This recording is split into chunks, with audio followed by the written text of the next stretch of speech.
All right. The moment you've been waiting for is finally here. Welcome to the 16th episode of Super Boss Brothers, hosted live on GDQ Hotfix, where every other Friday at 7 p.m. Eastern, we're bringing you two fiercely skilled retro gaming veterans and pitting them against each other in a myriad of handpicked challenges to find out who is the super boss.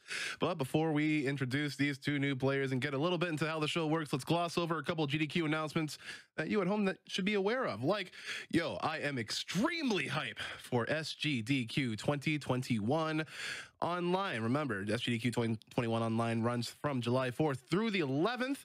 If you're interested in volunteering for SGDQ 2021 online, volunteer submissions are closed, but stay tuned for more positions that will be open soon.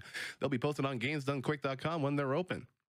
Frame Fatales, the all-woman speedrunning event, will be returning August 15th through the 21st with Flame Fatales. If you'd like to see the game submissions and other relevant dates, head over to gamesdonequick.com/framefatales. If you're watching on YouTube and would like to support our live content, please consider checking out our Twitch channel at twitch.tv/gamesdonequick. If you have an Amazon Prime account, you can subscribe to any Twitch channel of your choice every month for absolutely free. However, please consider using your Prime gaming account to subscribe to the GDQ Twitch channel. Information on all of our Hotfix shows is available at gamesdonequick.com/hotfix. From there, you can find out more information about submitting your runs to any of our weekly shows. Speaking of weekly shows, speaking of all the content that we bring to you day by day. Tomorrow, tune in for another episode of That's Never Happened Before at 7 p.m. Eastern, a show where Kung Fu Fruit Cup goes through glitchy games with guests and teaches you about how all the glitches work, which is really nice. But hopefully we'll be hopefully we'll be seeing a little bit of by the book gameplay here from the two of our new competitors tonight. You see their names here, but you also don't see what you should be hearing. My co-host, Big John. John, how are you, buddy? Boyga. What kind of boyga are we smashing on tonight? A big old boyga. A Bob. B-O-B. All right. If you don't understand what we're talking about here, that means you haven't been watching our episodes. Either here on, I'm gonna call you all out, so you can go back and find the episode that we might be referencing about the whole boyga stuff. But anyways, it is a lovely night here. It's the final day of April. We're about a third through the year. Like, we were so eager to get to 2021. It's like a third over now. Yeah, I can't wait till March 749th, 2020 is over. And then we can finally move on past broader horizons, brighter futures. Yes. Just can't wait to get back to GDQs and get the GDQ flu again. It'd be an improvement, I guess. I don't know. I'll also be carrying my face mask. But anyways, y'all. I'm gonna have a decked out one. Oh man, I can't wait to see the face mask at in-person events, man. Where's the there we go. Velocity face mask. Let's go. I'm waiting for him. I'm gonna have a screen integrated in mine some way. I'm gonna have like a little screen that can. Oh, it's gonna be amazing. Anyways, you all, as Brother Bobby said, episode 16 here, we have two players ready to tackle the monstrosities of games that we have so handcrafted and picked for them. So it should not be an underwhelming experience. You should be fully whelmed after tonight's episode here. So our two players, we have Ryudo versus, in all lowercase letters, Tina Hacks. Very important there. Those are some lovely pictures. You could literally use those in video games there, I must say. They look pretty cool. So of course, as always, we have a little mini questionnaire bio, you want to call it, on our players. We're going to read them before we get going here. So starting with Ryudo. Wow, that's a lot of text at the bottom. Do I want to read this one? If you want me to take one, leave this with me. Ryudo's. I got it. Okay, I got a big monitor. Glasses? I'm putting my monitor in 320 by 240 resolution right now, so I can read that stuff. So, talk about retro. Bam! So that's right. We got the favorite game is Guilty Gear XRD Revision 2. Ooh, what do you know about that, John? Well, see, here's the thing about Guilty Gear. The thing about Guilty Gear is I actually have played it. I played like one. I know there's one on Steam. Yeah. I know there's one on Steam. I think it's like someone might share with something Overture or something like that. But you know me in fighting games, man. I'm just a button masher. Find a move I like, bam, bam, bam, mash it, and hopefully I win. You and Ryuto would be brothers in arms in that, because all this dude does is mash, mash, mash. But you know, that's a story for another. That sounds good to me. Yes. Favorite food? Yes. See, let me tell you what. This is how you end up my size, by having an answer to that question being yes, because you expand. And next thing you know, you're paying $3 more for a T-shirt at Walmart. Wait, what? Okay, so have you been in Walmart and like if you buy like the big and tall size, it's like $3 more? I'm like, am I really paying that much more for cotton? Seriously, they probably just shrink the logo to make the effect of thinking the shirt is bigger when it's the exact same size as the size below. Okay, I'm done. Okay, don't worry. No matter if you're big, small, short, or tall, we love you all. So, but there are some challenges, I'm just saying. Pet peeve. Folks who complain about games being too easy because of accessibility options. Yeah. And I can piggyback on this, because like there are a lot of games, the AAA and indie, that have these modes that definitely, you know, cater to someone's preferred experience. And like this is a stark contrast from like the kind of like myth behind like developer intent, but like, again, just making sure that the consumer experience, the player experience is 100% a-okay. And honestly, if you're not going to use any of these options anyway, why make a big stink about them?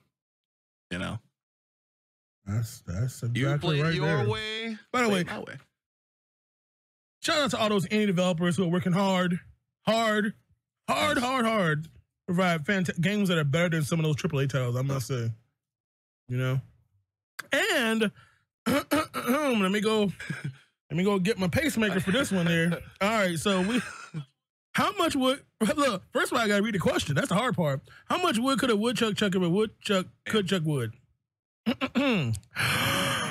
There is no difference between a groundhog and a woodchuck. In fact, the terms woodchuck and groundhog are interchangeable. That means an irresponsible woodchuck chucking wood can irreversibly change the length of winter, and we wouldn't even know it. I was like, what is that word? And wouldn't even know it. That responsibility is too much, so zero. Wow. This reminds me of like calculus. A 5-page equation just for it to equal zero. All these things cancel out to just zero. You know, thank you, Ryuto, for being very exhaustive in your answer. Wow. Pretty smart. Wow. You got to trust him on that. On the other side, our tale of the tape includes one Tina Hacks. We all know Tina Hacks, speedrunner of various good game. Sorry. The showrunner of Tina's RPG show, I guess, with a question mark. Like, I guess? You know, like, yeah. So go check that show out through our YouTube of the past GDQ Hotfix shows as well. Favorite game? Go. You know about Go? Go's been around for a long time, John. Wait, there was a game show called Go that lasted one season. I don't think that's the one that Tina is talking about. No, so Go was I think it's around like 2,500 years old, but it is the board game. 2,000 years old. Yes, it is a board game about surrounding, well, one, encompassing the most real estate, but two, surrounding and humiliating your opponent. So maybe okay, so this is not like playing Sorry. This is not like playing Sorry or Shoot Some Ladders or something like that. Candyland. No, this is pretty hardcore. Maybe we can have her tell you all about it. We bring her up later on in the show. Favorite food? Pizza. I really like the theme of question mark, like pizza. Yeah, because like you bring it up as a question, but you know, no one dislikes pizza. I feel there are many. Unless you're just not into crust. Like, ugh. Imagine a crustless pizza. There are many ways Like, you can what is it there modify to a just- pizza to which, like, again, to cater to the consumer experience. Is it a pizza? Yeah. Want some pizza? Sure. Want to go for pizza? Like, Yeah. what is the core requirement to make it a pizza? Like, is there like what is the staple? Like, if it's no cheese, is it really a pizza? Ooh. If there's no crust, is it a pizza? Like, what do you have to say yes, this qualifies as a pizza? Is there a pizza chart? Like the sandwich chart out there somewhere? While we, because I really want to put a pin in this and come back to it. I'm going to be searching up during break time about what would make pizza a pizza. Thank you. And then we'll replace this how much wood could a woodchuck question, and then the debate will be brought down. Pet peeve: calling devs lazy. Yeah, that's completely fair. That is absolutely fair. That's. You hear it a lot in like very like old school commentary, just because like people weren't really like passionate about like the kind of like the amount of like workload that goes in to like making a video game, especially like indie game studio, which could be comprised of as little as one person. Like over. I mean, so the dev made a platformer and didn't give you a jump button. Don't call them lazy. Yeah.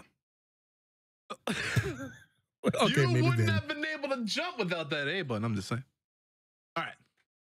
How much Yeah. wood could a woodchuck chuck if a woodchuck could chuck wood? Exactly as much as needed for the task at hand, plus a small surplus in case for an unforeseen need arises. So this is pretty smart woodchucks. Are woodchucks like pretty, like PhD grade? Like, have we? That's like proactive chucking there. None of that reactive. Have we been tackling this question the wrong angle the entire time, John? Yeah. I think so. Wow, that's deep. That's deep stuff. Well, I have been educated about chucking and woodchucking and surpluses and all that cool stuff. So how about we educate the folks? It's been a great show. No, we're done. No, we're not done yet. Folks about how the show works. Alrighty. All right. So, hey, you watching this, first time watching, long time viewer, who knows? Maybe greetings from Germany, but guess what?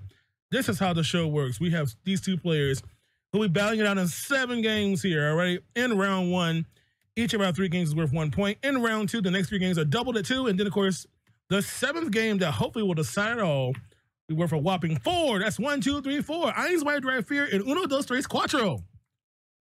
Thank you. Look at that. Look at me doing trilingual today. And hopefully whoever earns the most points will be crowned tonight's super boss of the event. And of course, in round 1, our game was chosen by our friend Bixby, who you all didn't see this, but Bixby had a little issue a little earlier. But let's hope that Bixby is going to work right now. So Bixby will randomly choose one of the numbers between 1 and 7. That will be the first game. The players will be given the game a short set of instructions for each game on, basic gameplay, stress, whatever you need to do. And of course, the goal. Alrighty. So let's see if technology will not fail us today. Hey Bixby. Look at that. I already did. Oh, wait, my phone's off. Hey Bixby. Give me a number between 1 and 7. 1 second. Just double checking my math. All right. Looks like your number is 3. Oh, it actually worked that time. Boo. Alrighty. All right. So the first game of the event will be whatever game is hidden behind card number 3. So let us reveal to you fellow oxygen breathers, what challenge they will start with from this evening. And okay. Hey, starting off with a little classic here. Okay. Ew. That is right and that is correct. And this is where I say that I'm sorry. So Ninja Gaiden 2 probably has to be. You're not asking them to speed run the game for God's sakes. I hope. Oh no! But they do have to get farther than their opponent to clear the challenge. So you obviously could kind of trot your way through it like it's a Castlevania or something. But you know, what if someone's you know, jumping and slashing, and there's a whole bunch of sub weapons to pick up along the way, that it just increases that damage. So and I don't think either of these competitors. Now here's the thing, and here's the thing that we definitely have to stress about Super Boss Brothers, is that this is probably the least speedrun adjacent show on the Games Done Quick hotfix. So what I mean by that is that, yeah, we bring speedrunners to you, and they are extremely good in their craft of games. We aim here to throw unique and pretty, you know, zany game challenges, and hopefully they can either adapt well enough to complete the challenge, or you know, fail gracefully. So fail with pride here. You know. Yeah. Okay, so but yeah, we're gonna be giving them a finite amount of time to do this, usually around like 20 minutes or so. And if you know the Ninja Gaiden 2 speed runs, and if you know the top tier upper echelon of skill levels there, the game could easily be completed in about more than half that time. Yeah. But again, this is going to be a completely different challenge for these two competitors. But I'm really they're starting them off being stressed, I see. Just, they're like, why? They're me like, why did I sign up for this? I got to deal with this as game one. You don't become a super boss. Like, what's after this? You know, become a super boss. Just Akari Warriors. Look, all right. Feel free to spoil even more of my games. Hold on. Scribble. Taking notes here. Akari Warriors, one-handed blindfolded. You know, folk got cameras these days, so we can easily put their webcams up and show they're doing stuff. I'm just saying, with that technology to begin with. No, we're talking about that DDR version, the foot-only episode. Ooh. Oh man, we missed a good one for April Fool's Day. We should have had a special show on April Fool's Day for, like, you know, unusual input techniques. like we would send them like. I'm playing with my mind. Okay there, MODOK. I see ya. Hey. All right, looks like both of our competitors are ready for the first challenge. Again, Ninja Gaiden 2. Again, this challenge is pretty cut and dry. Just advance further than the opponent. Make sure you get that consistency, and we'll be able to gauge their progress by the level progression. So if both of our competitors are ready, I think we're able to start. First challenge of round 1, worth 1 point. Yeah, we're ready, and who wants to count down? You ready? You want to do it? Oh man, look at the lightning. God, these Nintendo games have such good good animations. All right, well, you know what? I'll let you start.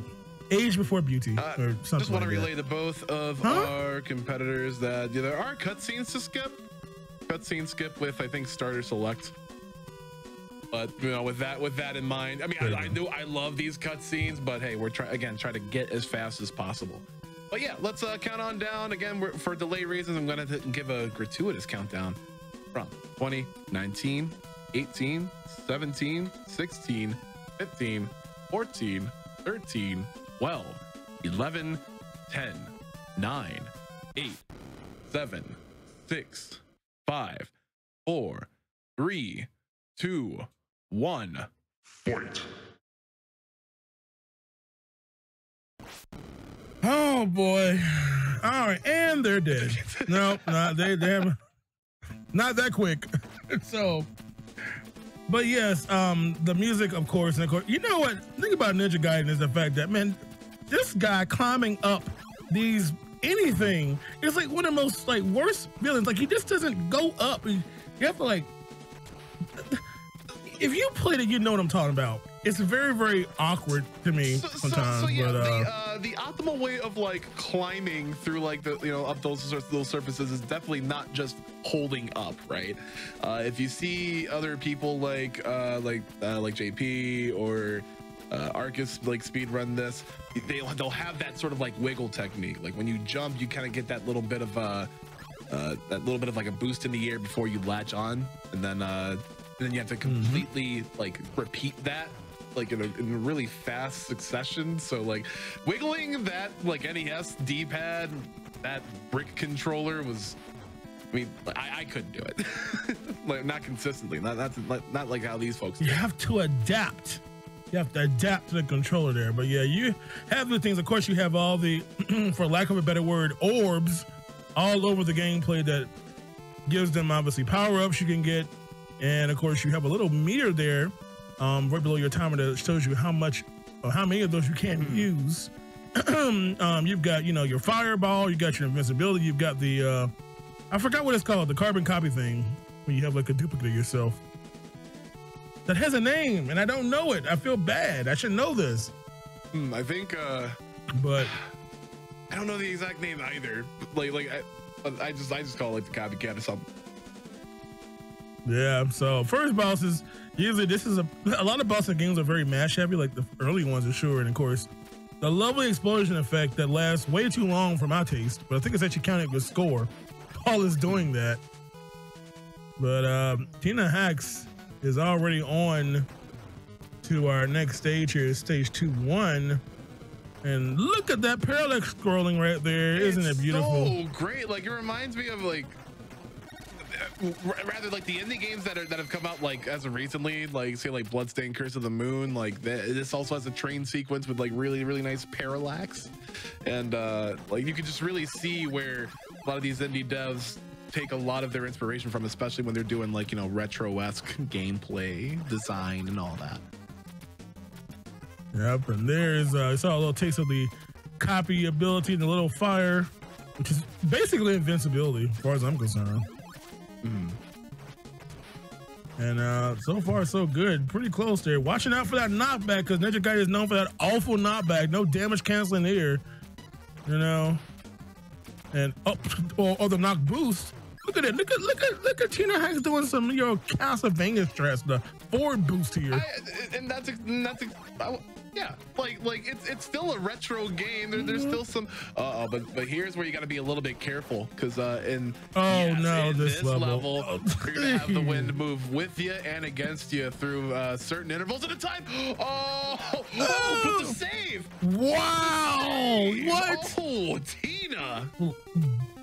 Last pixel there. Have mercy. Couldn't see because it was like, okay, there. Wow, not back in the wind. Oh my goodness, that was a huge knockback there. But then Ryudo's kind of like, you know, like waiting the cycles out, kind of like riding with the wind, which is extremely great. Yeah, I need to know how exactly is this ninja holding onto these walls here.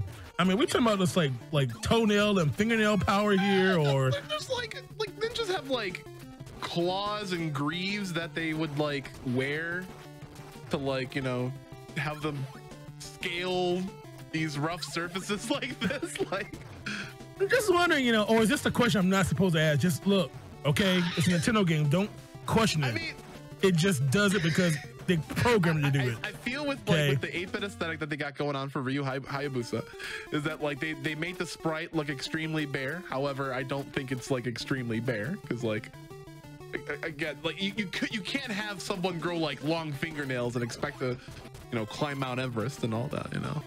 Oh my God, could you imagine the grip? So I get it. He's got webbed hands. I get it. He's got sticky hands. And like, yeah, even if he does have, you know, those webbed hands, you still got to contend with a gun and Friday the 13th Jason over here, apparently. Yeah, I really like the sprites of this of these games. Sprite work is really good. That's so beautiful, man. Ooh, these knockbacks are not fun. No, and like the thing is, they become a lot more heinous with, if we get to stage 3. Oh no, Tina Hacks, but oh my goodness. The fortunate thing, virtually a tie. Yeah, like the fortunate thing is that you know, Tina didn't really. I'm just gonna shut up. You know what? Yeah, you my grandma said, go somewhere in Hirsch. Just go Hirsch. Meanwhile, Ryuno's kept it pretty well despite that like controller snafu a little bit earlier in the challenge. But he's up against this boss right now, and this boss can be a little bit difficult to get under control if you don't have like the right amount of like sub weaponry or the right style. I'm assuming usually you would take your flame shurikens, those up diagonal ones, and continue to burn that boss down. But again, with really low Nimpo energy, Rio's just gonna have to hoof it, and with a little bit of life left. Oh, this doesn't look too favorable right here. All these spiders. What is this? A boss from X1 here? I mean, this is Bow Spider reincarnated. You know? Oh no! This is Bow Spider's master. Look at oh my goodness! Uh-oh. But again, like the checkpoint here is pretty generous, I would say. And but all this time is giving Tina Hex a little bit of time to catch up. Oh, very nice. Trying to dodge that bird from Ryudo, not get cast into the chasms below. But here he is again at this boss spider. Boss spider. Like I was calling everyone Moldorm in Blaster Master 2. Like that. May as well. I tell you, this is right. Still having to win in this fight on top of it, just not. It's not right. This is just too much. Can you believe this is only stage 2? Like, I can believe for Ninja Gaiden series. Oh my goodness, it's just. I feel like back in the day, I used to do races of just like the first three stages, and like, okay, that's good enough. You know, because these games, I can't remember which ones are like the hard ones, like because of the J version of some of them being harder, one being easier, and I can't remember the difference between 1 through 3. But I didn't even know the there frustration were of these games. This is actually news to me. Yeah, I just remember that. I just don't know which one's the easier one. As I've never run any of these games, just kind of raced a few levels. But thank goodness for Infinite continues, eh? You know? Yeah.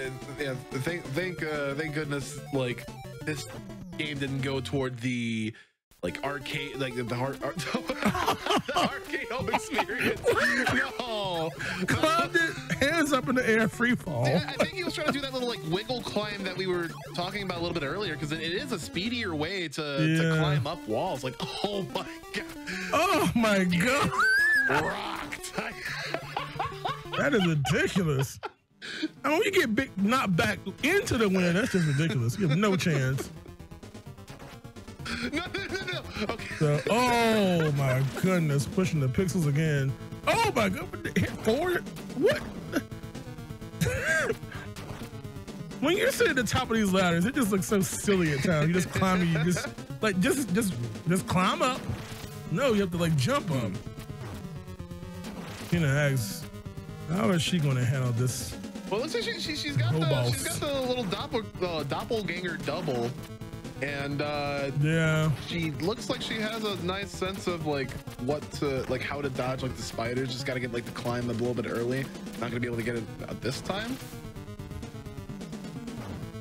Yeah, hang on, 3 bars of health. We'll make that 2. This is just and the quick kill is like fractions of a second. Like it's actually quite amazing to watch. But okay, doppelganger put in work, but you got pretty much one more shot until you're in OKO mode. Up now we're in OKO mode. Okay. Yeah. Whoops. Well.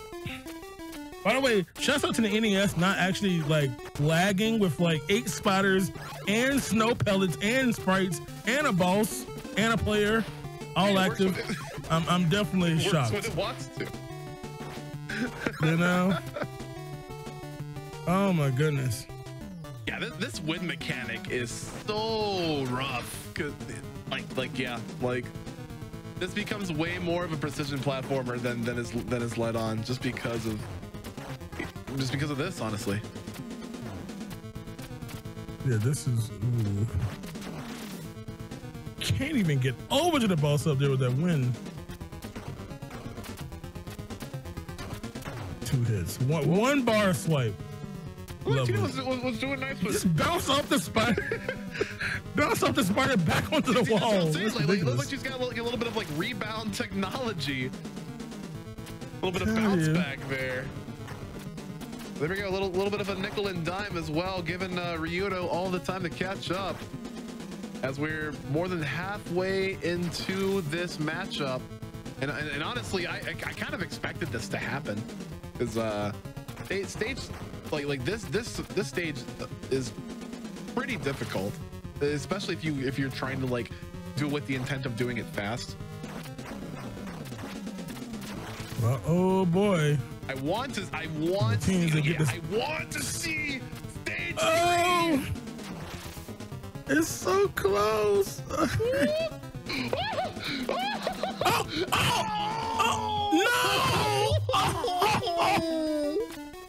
I can't believe that. That was incredibly absurd. Oh. What an unfortunate situation, but oh Lord. Oh my goodness, and now we're back almost in sync now. Yep. Way to go, Bobby. Oh yeah, I didn't say that I'd shut up, right? No, I wasn't talking about that. This is all your fault right here, okay? Hey, I apologize in advance. When our players begin to dislike this show, don't dislike me. Blame Bobby for this one. Okay, but we're all right. We're both at the boss now. Looking like we got pretty good has that doppelganger on nimble meter on Tina Heck's side. Ryudo getting deathly close to finishing this off. Taking a pretty up. Got 3 more HP. Gotta watch out. 2 more. It's like I'm doing a Doom countdown or something. But with 1 more left, are we gonna see the choke? 1 more again. Oh no, not again. I kind of deal with that. Both players had the same issue there, and finally we get beyond this doggone 2-3. So the stage environment, the stage environments just become all too great. First, you're dealing with the wind going against you and with you. Now it's dark. You can't see. So if you want to survive, you're really gonna have to take it pretty step by step if you don't necessarily know the terrain. There are bats and things willing to swat you out of the sky as well, so you gotta be extremely careful on how you platform here. And this is just stage 3-1. I would say after 3-1 it's not as bad, but yes, one of them Nintendo games where it's just hard in the middle and then just gets easy, then destroys you at the very end. Looking at you, Castlevania. That was legit. Oh yeah. Ryudo's having a little bit of a tough time with the climb, and very nice, retaining his his sub weaponry and his clones as well. So like in boss battles, that'll maximize that amount of damage, and if we get to that point. Yeah, we got wall balls again here. No, literally. Like, that's the problem with these walls, man. It's these little pieces of goo. I watch a whole lot of TV shows involving ninjas, and none of them have fought goo. They're them really little pieces of living jello, Oh my God, these jumps. Yeah, they're extremely scary, intense, especially. Oh yeah, by the that's right, Nintendo. All right, cool. Oh boy. All right, coming up on this is the final 5 minutes. Tina still clawing her way up the mountain in stage 2. Again, an extremely rough stage, but she was she kind of had the grasp of how to beat that boss a little bit earlier than Ryudo did. So let's see if she'll be able to catch up here. And Ryudo moving on to stage 3 too. See, you can see a little bit. Now the platforms here are a little bit wonky, but like you can see things here. Well, that knockback right there. This green alligator is not letting Ryudo pass. Yeah. So this is where enemies become extremely annoying, whether it be great in a number or just like the position of which they spawn in.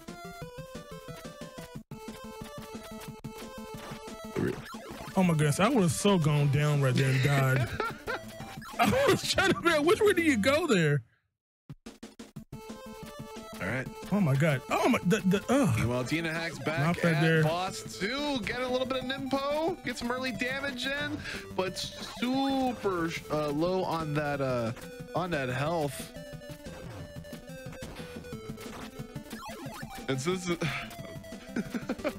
this is a 60 frame a second game, but the feed I'm watching, I know she's throwing shurikens. It just looks funny when I can't see the spray. Yeah, they're there. We promise. Oh my goodness, Rita with the forward knockback down. Yeah, thankfully he starts back in stage 3 too. So it's still a couple of segments ahead of Tina Hex at the current moment. And a little bit of room to breathe. But Tina Hex might be coming back a little bit. Only 2 HP on this boss. I believe.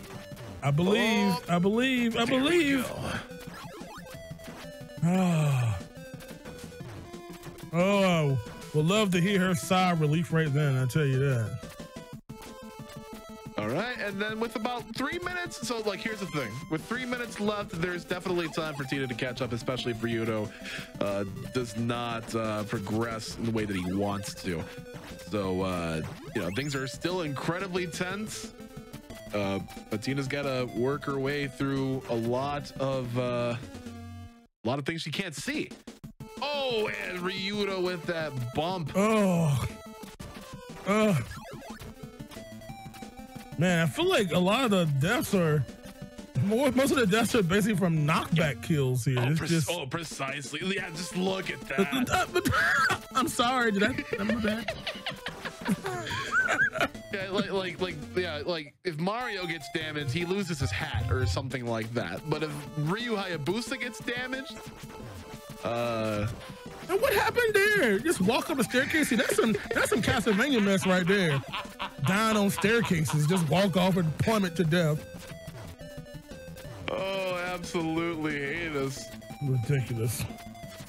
Lesson. God, this knockback. Less than 2 minutes left. Yeah, that's why you kind of want to have switch to a preferred nimpo in order to possibly maybe a shuriken throw or something, or he's got to time the attacks in between his. Yeah, that's. Ooh, I'm sure glad. I know they're almost happy this is over because this is rough. I mean, we got a 1 level lead here for Ryudo, and despite all of that, this has been extremely. That's the same death again. That forward knockback mess. Come on now, that's just rude. And look at that. That's 3 times in 2 minutes. The same death. I'm mad and I'm not even playing right now. Watch it happen again. I swear. It's funny. He jumped over it. Mercy. Oh, not the bird. Not the bird. Oh my goodness. Okay, there we go. We got Swag Star. Swag Star. All right, so that is a bird. What I was gonna say was that this was a well-fought challenge 1 between the 2 of them. Like Tina is just on 3-2, and all that separates them right is behind. a couple of rooms. But we're gonna have to we're giving it to Ryudo because he definitely progressed the furthest, and also with that time deficit, he had upwards of a minute trying to adjust something on his stream, I believe, and then boom, just like that. Yeah, Tina Hex takes the death. So here's the thing: we were gonna give Ryudo some time to catch up, but it doesn't look like he needs it. So he takes round challenge 1, gets that 1 point. Yeah, 1 point for Ryudo, and Tina was coming back. I tell you, already making it back up to the same stage, but look at this Skeletor frog boss here. What is with built-in jetpack apparently? Look at those 3 strings of hair behind it too. I would not have. Oh my goodness gracious. Just well, anyways, that will conclude our first game here of 7 for those of you all who may have been sneaking into the channel here. Of course, those who are new, you all here are witnessing our new show, Nothing But Not Speedruns here, because our players are being thrown into the gauntlet of games that they probably have no clue what they're doing. So you will not see those speedy world record pace strats. You will see frustration, cluelessness, and maybe a little bit of unexpected swag from our players here. But best of 7, not best of 7, most points after 7 games. We're going to get ready to move into game number 2, actually. And game number 2 will be chosen by one of our players. Before the show started, we had our players do a little hidden off-screen draw that was actually broken the first time. Maybe we should show that screenshot in chat, actually. That was kind of cool when it broke. But so Tina Hacks actually is going to be player 1. So we're going to get her into our group conversation here, onto our couch. I am looking for Tina Hacks. Is she here? Hello.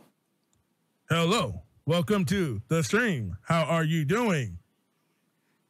You know, I have had people tell me that I should try Ninja Gaiden before. And how was your crash former course? Friends of mine. Yeah, former friends of mine. Former friends. So you're saying you loved it? Oh, it was great. And I did great. I did so well that I really, really wanted to enjoy that wind level. Yeah, just hashtag blame Bobby. Oh, just come remember on. that. It's a good game. Okay. Good challenge. You did well. Oh, a lot of things are good. Some things are acquired taste here. That this, well, we'll see. This is like putting like mayonnaise on sushi. Okay, this is maybe not the best combination. Anyways, All right. Yeah, I'm not sure I'm gonna. Yeah. but this is what you are going to do though. As player number 1, you have the right to choose the game for round number 2. Alrighty. Okay. So option 3 is gone. That was this option. So you have options 1 and 2 and 4 through 7. So which game do you think you want to subject yourself to? Value num. Definitely option value num. I'm gonna put that. I'm gonna find that graphic. We're gonna see if we can put it in chat to show you all. Let me tell you all what we do. For those who don't know behind the scenes, we use Bixby on my phone to choose a random number, a random number. Okay, and for some reason, Bixby decided to go a little off its rockers when I asked for it the first time, and it gave me a very, very odd result. Option num, whatever it was hilarious actually. I wish it was live. We really all do, but yeah, that's what happened. So, anyways, Tina, which number do you want to go with? 1, 2. Let's go with 7. Are you sure about that? No, of course I'm not. I have no way to be sure about that. Okay, So let's go pick- with 7. Oh, okay. Is that your final decision? Oh man, you're trying to talk me out of it, so I have to stick with it. Oh, there now. it is. There it is on the screen, on the stream right there. That's literally the text of what my phone spoke to me when I asked for a random number. Your number is open bracket hashtag value. No, what a mess. All right, number 7 it is. So we're going to send you back over to Serious Time to get set up, and I wish you even more continued happiness and joy throughout this competition. Oh boy. Oh boy. Oh boy. Oh boy, indeed. So here we go, you all. Number 7 is what Tina Hacks chose. So let's reveal to you all at home our second game. We're also with 1 point. What they're going to have to play.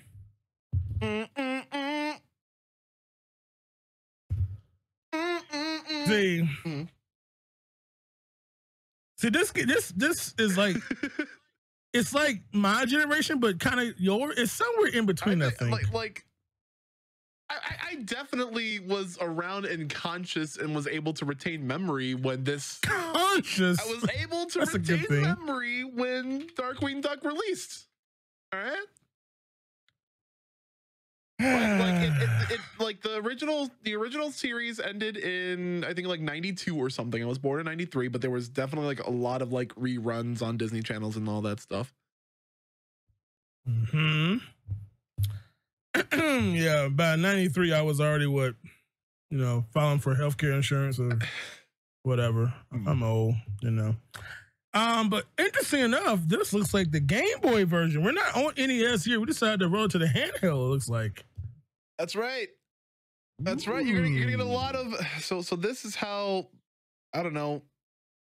Darkwing Duck on the Game Boy speaks to me because everything I feel like is adequately proportioned to a Game Boy screen, unlike some other Game Boy games that we had featured on here at some point in time in Super Boss Brothers. But I really thoroughly enjoyed it. Wait, was that a slight burn there? No, not at all. That's Wally's revenge, but it just feels right. Like for y'all looking at that screenshot at home, like you might see that that's a bit small, but also think about the small size of the Game Boy screen, the Game Boy Pocket back then. So I'm just saying. You know what's actually interesting about the Game Boy version is that unlike the NES version, you actually have a on-screen scoreboard. Mm-hmm. See, they had to find something to cram on that screen because they want to keep it in perspective. So instead of stretching it vertically, let's put a health indicator and stuff. But yeah, it's almost like a carbon copy. It feels like of the original NES version too. So, but yeah, Darkwing Duck, when there's trouble, just call DW. Become the terror that flaps in the night. Become the $10 service charge on all return checks. Become the scourge that pecks at nightmares in this handheld platformer. But also, this is going to be, again, much like Ninja Gaiden 2, just get as far as you can to clear the challenge. This is a bit short. It is a Game Boy game, but I feel like a lot of the platforming could be a bit heinous at times, like level 3 and onwards. So basically, this is the same as the last game. Yeah, there seems to be a little bit of theme with retro games, huh? Especially that release. Like 1, 2, cool. 3, I hate you.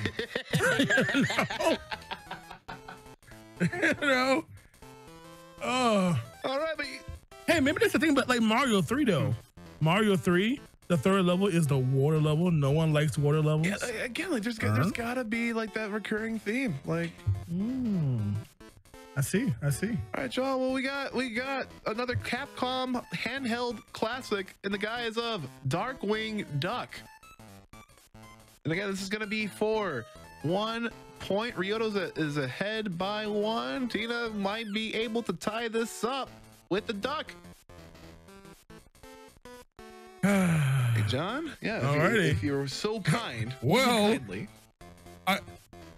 I guess it's time to get dangerous. Oh, yuck. Yeah, but seriously, count it down, please. Alrighty then. All right. 15, 14, 13, and 12, 11, 10, 9, 8, and 7, 6, 5, 4, 3, 5, 4, 3, 2, and 1, and go.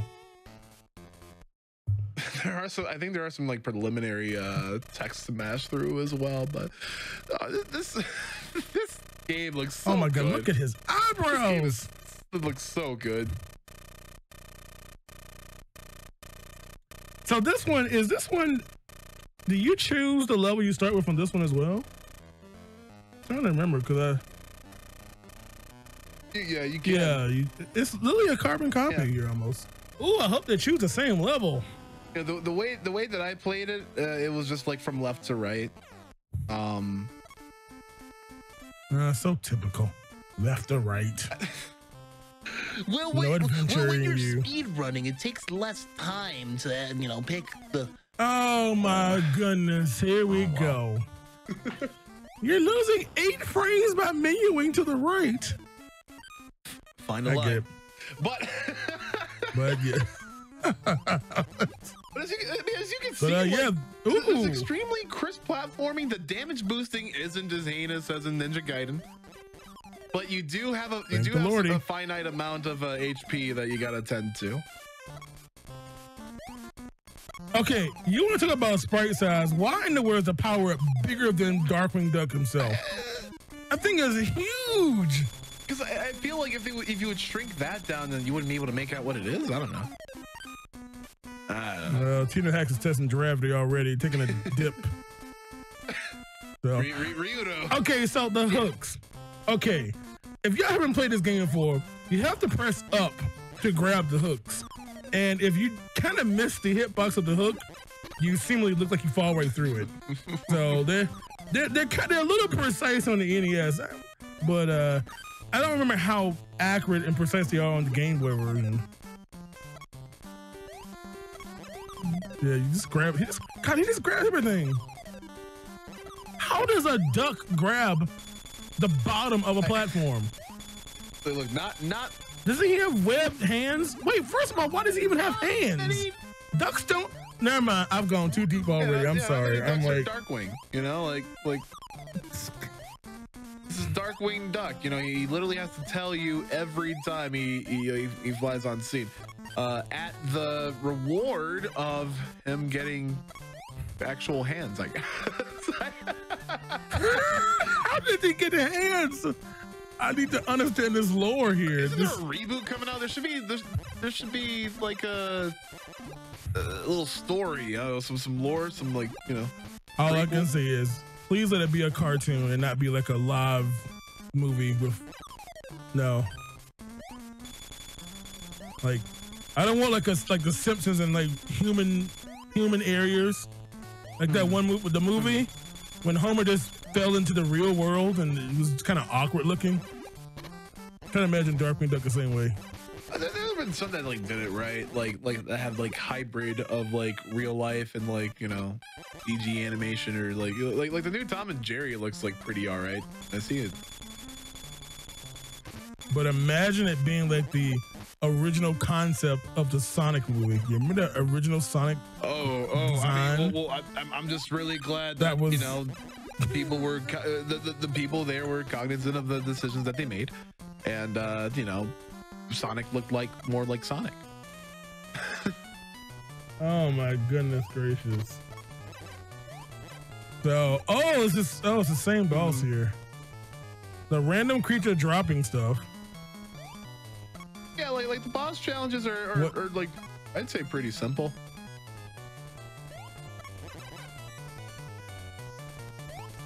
Oh really you say simple?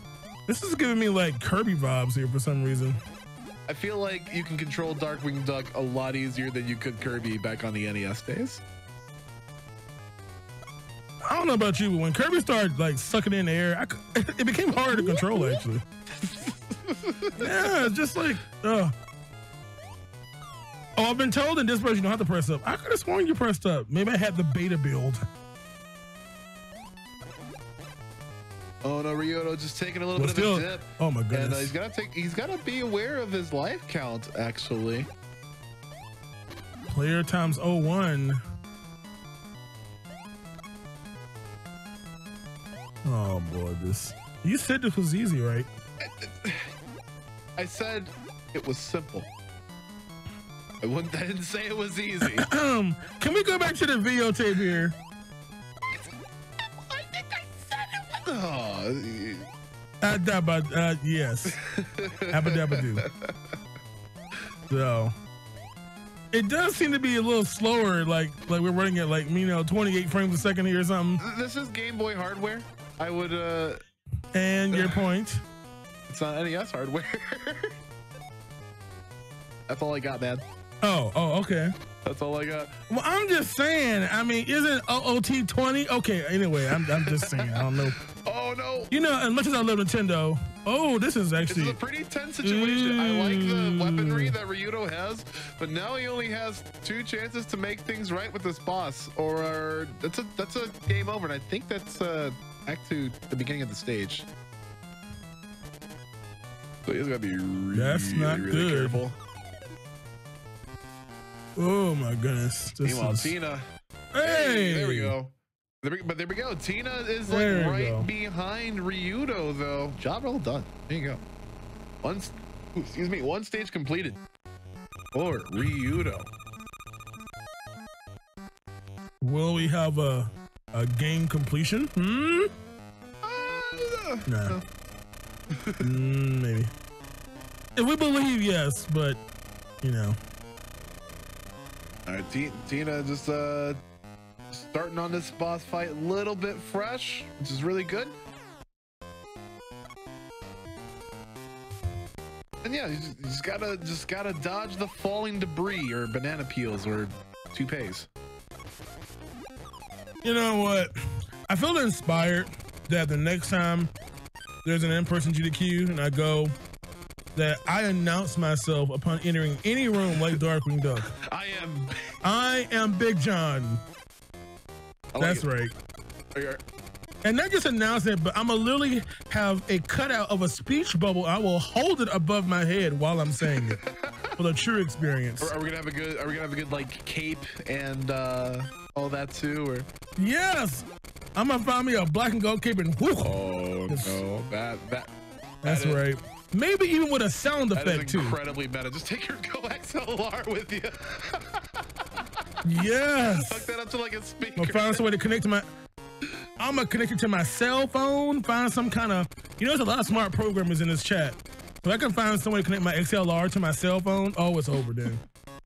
Tina making quick work of that boss, and now on the stage 2 again. Like, just a couple of.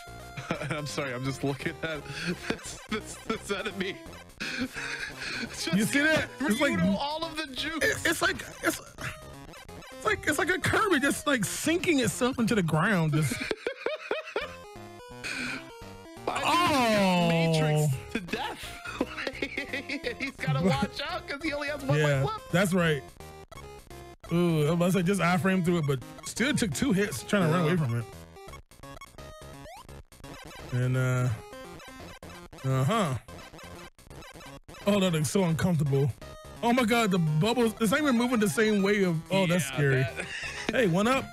That seems about as safe as like, I don't know, local crane game at the arcade. You know, crane games. Have you seen you can play those crane games online? Like a real crane game somewhere else and you play it via a browser? Do you even trust that? Oh, well, we can't do that with Flash anymore, can we? Nah. Wait a minute, seriously, why are there snowmen here? It looks kind of hot. Well, it can't really tell. It's in black and white in grayscale. Kind of hard to tell heat. They look like snowmen. they kind of look snowmen like aliens. And wait, this turtle throwing his shell and yes. Oh boy. Well, yeah, but I remember the G is the gas. I used to watch fellow speedrunner run this game and it's all gas. Gas, you need to shoot your weapons in. Oh no, hands up. Yo. Hands up. It's like, run, don't hit me. But Wolf Duck is ready to fight. He's got that contra spread going here. Like a boxing. Oh, Ryudo, really nice taking down that boss. Oh, Tina Hex unfortunately taking a plummet. So that's 2 down for riding that low life though. No issue there.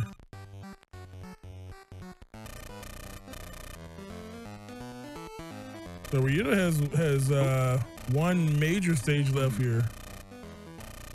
It's time to visit the Liquidator. No. That's right. 90%. This is where I take my cape. Everything must go. The Liquidator. Oh boy. Yes, I'm going to totally give me a Darkwing Duck outfit or something. Oh my goodness, I need like a stinger for stream, you know, a Darkwing Duck stinger. Oh man, I gotta find some artists. I need somebody. Hey, I know just the person, and we can talk about it a little bit later. If you can draw me animated with a black and gold cape and a whoosh sound effect, hit me up. The bounty is set. Yeah, I give you $2. At least. Well, you can take care of that business on your own.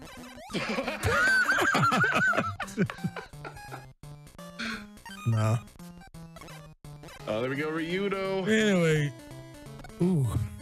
If I recall correctly, isn't this like the same team that made like Dr. Wily's Revenge and all that? It is a Capcom. Well, I wouldn't be game. surprised.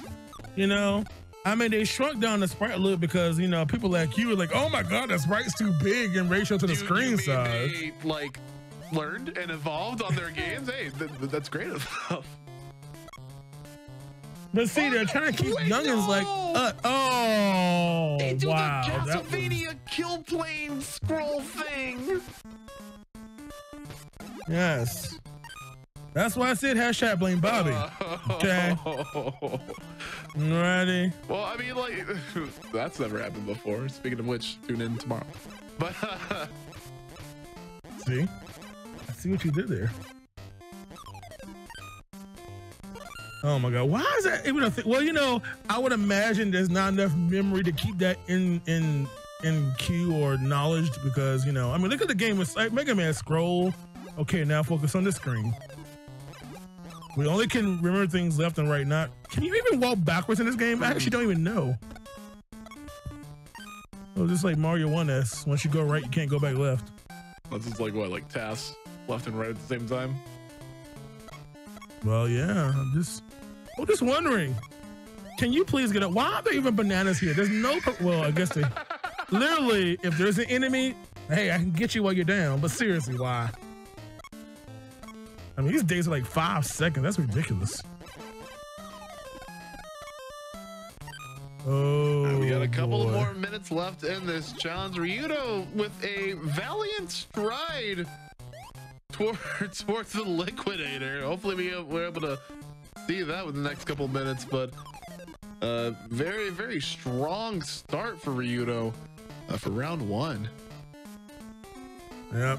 It is confirmed. I see it here too. Yes, the same team that made 1 and 2 Game Boy made this. Yep. Or should I probably say Dr. Wily's Revenge and Mega Man 2 Game Boy? Oh no, slipped on a peel. Tina, are you okay? Okay, there we go. Tina, are you okay? I mean, gosh, you got time to hydrate during that little rest area there. Oh my goodness. Oh, that nice drop down by this part Ryudo. right I love here. this. Oh, but That's so you nicked rude. the spikes. You nicked the spice. That reminds me of one of your speed games right there. Having to go below and so you're not spinning around like a fool instead. You're just stationary. But yeah, it was really good that we were able to show off this, like showcase a couple levels of the Game Boy version of Darkwing Duck, because like it's for the hardware, it's extremely faithful, I would say. Like they definitely tried like the most with what they have with like the Game Boy hardware, and it performs pretty well.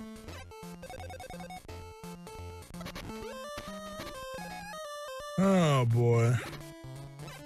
Oh, Ryudo going up to the secret passageway as we're coming up on time here, but it looks like one stage ahead. I know. Ryudo's like, well, about that platform. We just need to combine all those things together into one movement would have had the extra life. So, oh lordy. But that is it. That is time, and Ryudo's going to get another point here in game number 2. Yep, 2-0 lead there, but Tina Hacks is obviously not out just by a long shot. We still got 5 games left. The next game is our last 1-point game. After that, we double the points up even more, making it easier to catch up, or maybe easier for Ryudo to build that lead. So, I can't wait to see what's up next. We've had Ninja Gaiden 2. We've had good old Darkwing Duck on the Game Boy. What is next? Hey, chat, maybe you all can guess the next game. maybe somebody can just, of all the games you could possibly play in the entire world of the U.S., what do you think is game 3? Why is it Barney's Treasure Hunt Adventure? Oh man, look, you're ruining my kiddie special here, where all the games are gonna be targeted for people who are age 5 or younger. Okay, Sesame Street, Barney, Elmo, the Ronald McDonald Treasure game is Straight Fire Flames. MC Kids, it's Straight Fire Flames. MC. Oh, Anyways, let me get. We're gonna get Ryoto in chat. Player 2 to choose our next game. So let's see if we can tear him away from his staring at his little Paul screen here. I am looking for Ryoto. Hello, you have rang and I have answered. Well, welcome. Congratulations. You're doing well. You've won the first 2 games so far. So obviously you've had, you've been spoiled on a game list in advance, apparently. Oh yeah, absolutely. I love Darkwing Duck for the Game Boy. Hey, you I sense sarcasm. I sense sarcasm here. If you want to hear the real stuff, I enjoyed that more than Ninja Gaiden 2. Don't worry, I'm sure everybody did, including all the viewers. So, yeah, we didn't give you any cool wind to get blown back while you jump every time. That's the best part of life right there. Yeah, that was definitely the win boss, as the Mahjong group will know. Oh boy. Well, let's see if we can find something that's even more enjoyable than Darkwing Duck. Okay, round 3, game 3, also worth 1 more point. And of course, for those in chat, don't forget, after this game concludes, the chat has control in game 4. The chat will be picking your fate. So chat, don't you all go too far, because we need you. It's on you all. Highly non-paid responsibility, okay? So, Ryoto, your choices are 1, 2, 4, 5, and 6. One of those is going to be your next game. Which one do you feel lucky about choosing? All right. Showing what's behind door number 2. Are you sure about that? You're right. You're right. Number 4. Wait, what?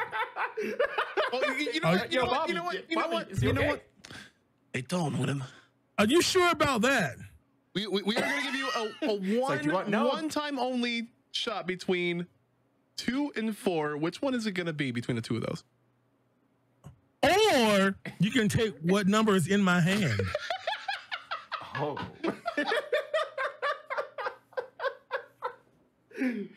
All right. Bobby was happy on number 2.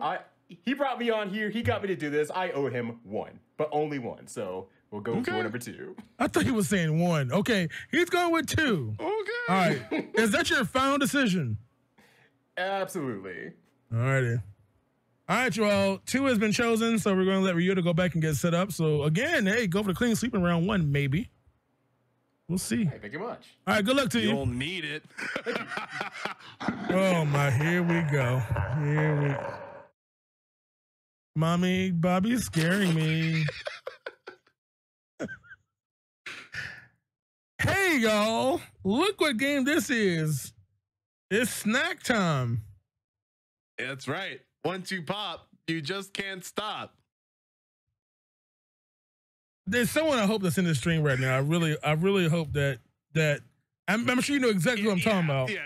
I definitely know. I don't think they're in here. Let me put it this way. If you went to AGDQ 2019 and you went into the practice room, you could not help but see this game being played. There was like a leaderboard for people competing in this game on site at AGDQ 19. Like, I'm just saying. So, this is a game you wouldn't be finding in Toys R Us, I'll tell you that. That ain't happening. Toys R Us, Babbage's, Comp USA, you ain't gonna find that one there. All right, so have you yourself played this through completion? Mm-hmm. Yes, I did this. Yeah, before it got hype, I was playing this one. Man, I found this game online. I legally obtained it, and yes, I got my A ranks. I sure did. Mm-hmm. Then we're gonna see if these two competitors can get their A ranks as well. There are only a couple of, just a handful of stages. So if we get some nice, really picking things up extremely quickly, you might see the game completed before the time's up. Actually, yeah, this is definitely doable in the 15 minutes. Maybe even 3 times actually, but yes. If you why is this a game? Because it's dope, dog. Man, we should have said this for the brand episode, man. The Pringles and the Pepsi Man and the Cool Spot and the, oh my goodness. But yeah, if you like chips, we're gonna be bouncing all over them, trying to get this speed and the combos to get the A rankings on all 9 stages. What's your favorite flavor of Pringle, John? Wait, do I have to have Pringles? Well, let me tell you what. But see, there's so many. Okay, so I haven't had Pringles in a minute, but the last one I had was the pepperoni pizza ones. Actually, it's like a pizza flavored Pringle. Do love those. For some reason, my grandma said Pringles were dry. They had no juice on them. I'm like, okay. She like the wise potato chips. Like, I guess because they were saltier. I mean, yeah, she isn't wrong. Like there are some Pringles flavors completely knocked out of the park, especially with their like nice bistro line. I don't know what they call them, but they're really good. But like the simple flavors, like I don't know. I'm a really big salt and vinegar guy, right? I love salt and vinegar chips. Pringles salt and vinegar chips. I feel like soulless. You know what? You know what flavors are wrong? I think cheese flavored Pringles are wrong. Cheese Pringles just seem like off. The cheddar cheese, like the orange can. Yeah, it just seems off. It's like cheddar cheese ramen. It just something is wrong. God. It's not correct. Yeah. All right. So. No, I want more of this debate, but we gotta get these two players ready for challenge number 3. So I need both of our players at the position. We're gonna be counting off because of delay reasons, pretty gratuitously from 20, 19, 18, 17, 16, 15, 14, 13, 12, 11, 10, 9, 8, 7, 6, 5, 4, 3, 2, 1, fight. Fighting chips here. Oh boy. All right, you all. So I want you all to enjoy these amazing sound effects as the Pringles head just plops all over the place. Look at that. So as you all can see, as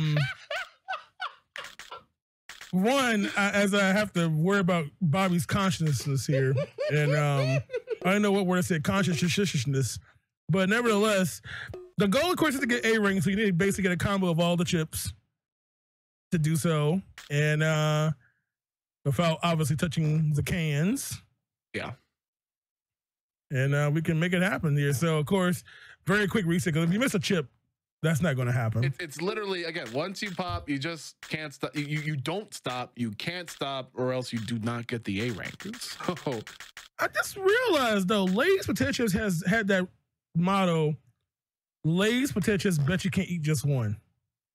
Like, can anyone just eat one single potato chip? No. But they Is know that it. possible? But they know it. So like people were that like, oh, can't beat that. I'll take 20. These days, that's the whole bag now. Well, Pringles actually hasn't changed. I mean, see, they have a can. Everyone else had bags. So I'm not sure if they like put a few less chips in the can or slowly shrank the height of the can so it's just a few less chips. I wonder. I don't know this answer. And then raise those prices to like $2 a pop now.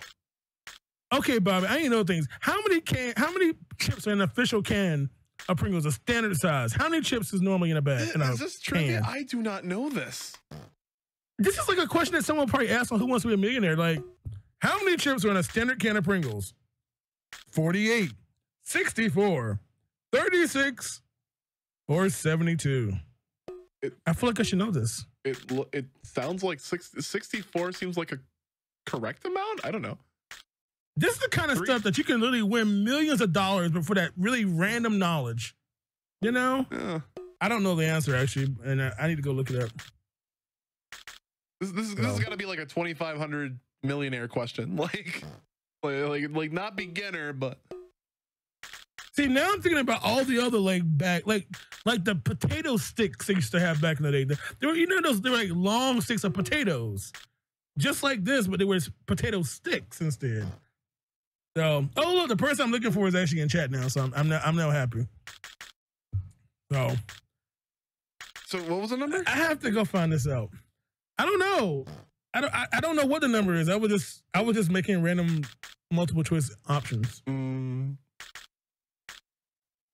All right, we got Ryuto catching up, but Tina has been like incredibly beasting this flavor. And oh my goodness, look at the background on Ryuto's now. These chess pieces moving up and down. This is so disorienting. Like,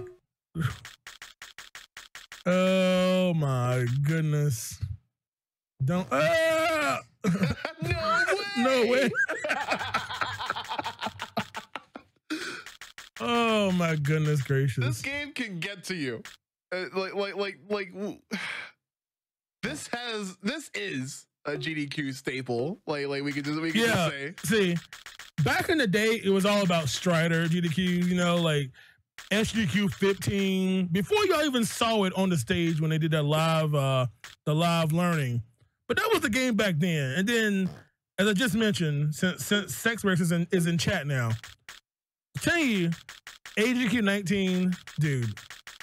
I wonder how people even learned that, because it was literally a leaderboard, man. I know you saw it. It was a leaderboard right there, like win, lose, or draw style, with everyone's scores, their time sitting right there on the board. So this is more of the stuff that we need to be having at these GDQs, like just rallying, camaraderie through video games. Yes, that was, and I guess more chip-based games too. Like I like this. More chips. Yeah. All right, y'all. Someone go make a Doritos game real quick. I don't think there's a Doritos game out there, is there? Yes, it's called Dash of Destruction on the Xbox. Oh wait, yes it is. Yes, you're right. Yes, okay, you're exactly right. Sorry, I don't play modern games. No, it was like the easiest 200 gamer score that you could get. Just play. Like, play it for like 30 minutes or so. Like, oh god, right. I'm so glad you brought that up. So Pringles, we got Pringles, Doritos.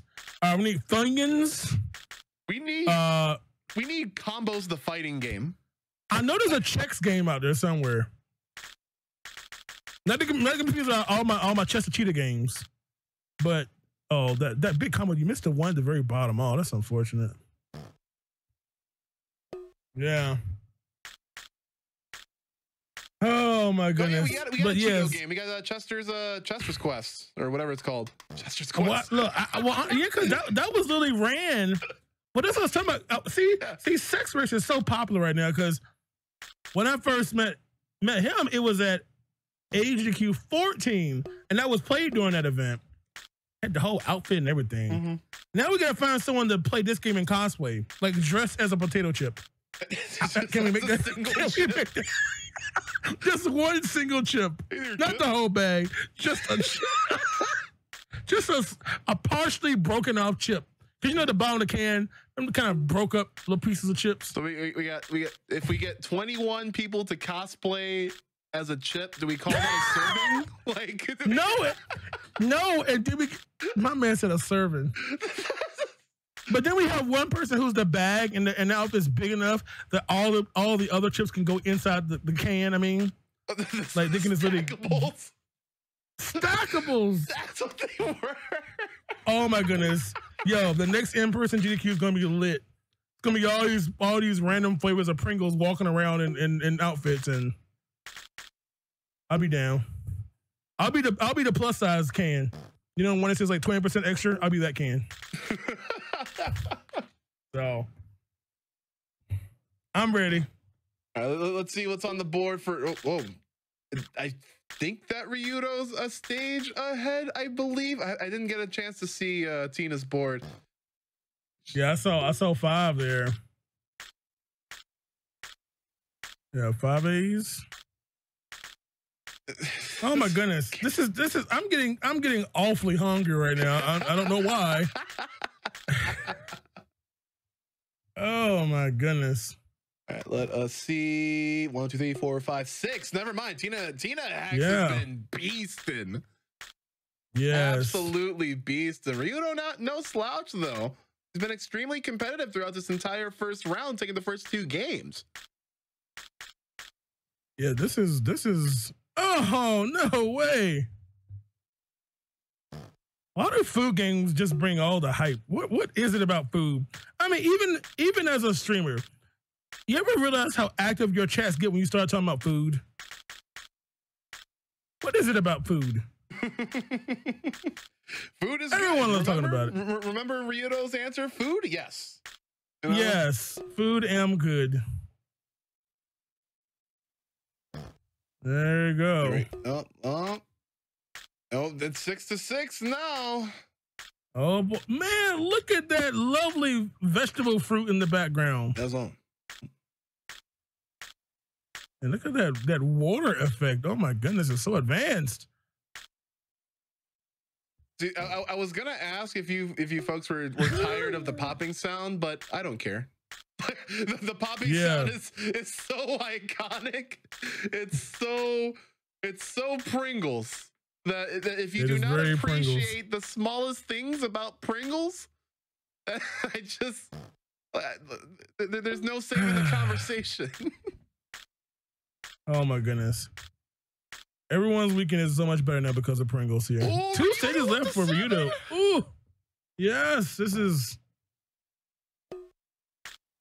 Hey, little. Oh yeah, little. Be munching.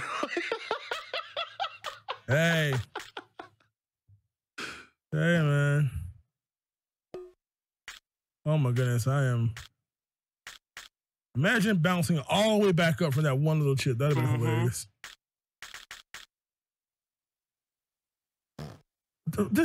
So when is someone gonna work on a sequel to this game? Pringles 2. Maybe I don't think the world is ready. Maybe a remaster. You know, just throwing it out there. You know. Oh, Ryudo 1 level away from completing the challenge. Been on an immense streak so far. I know. Like I'm feeling if someone. Oh, that was not right. That bites. Oh my god. That was rude.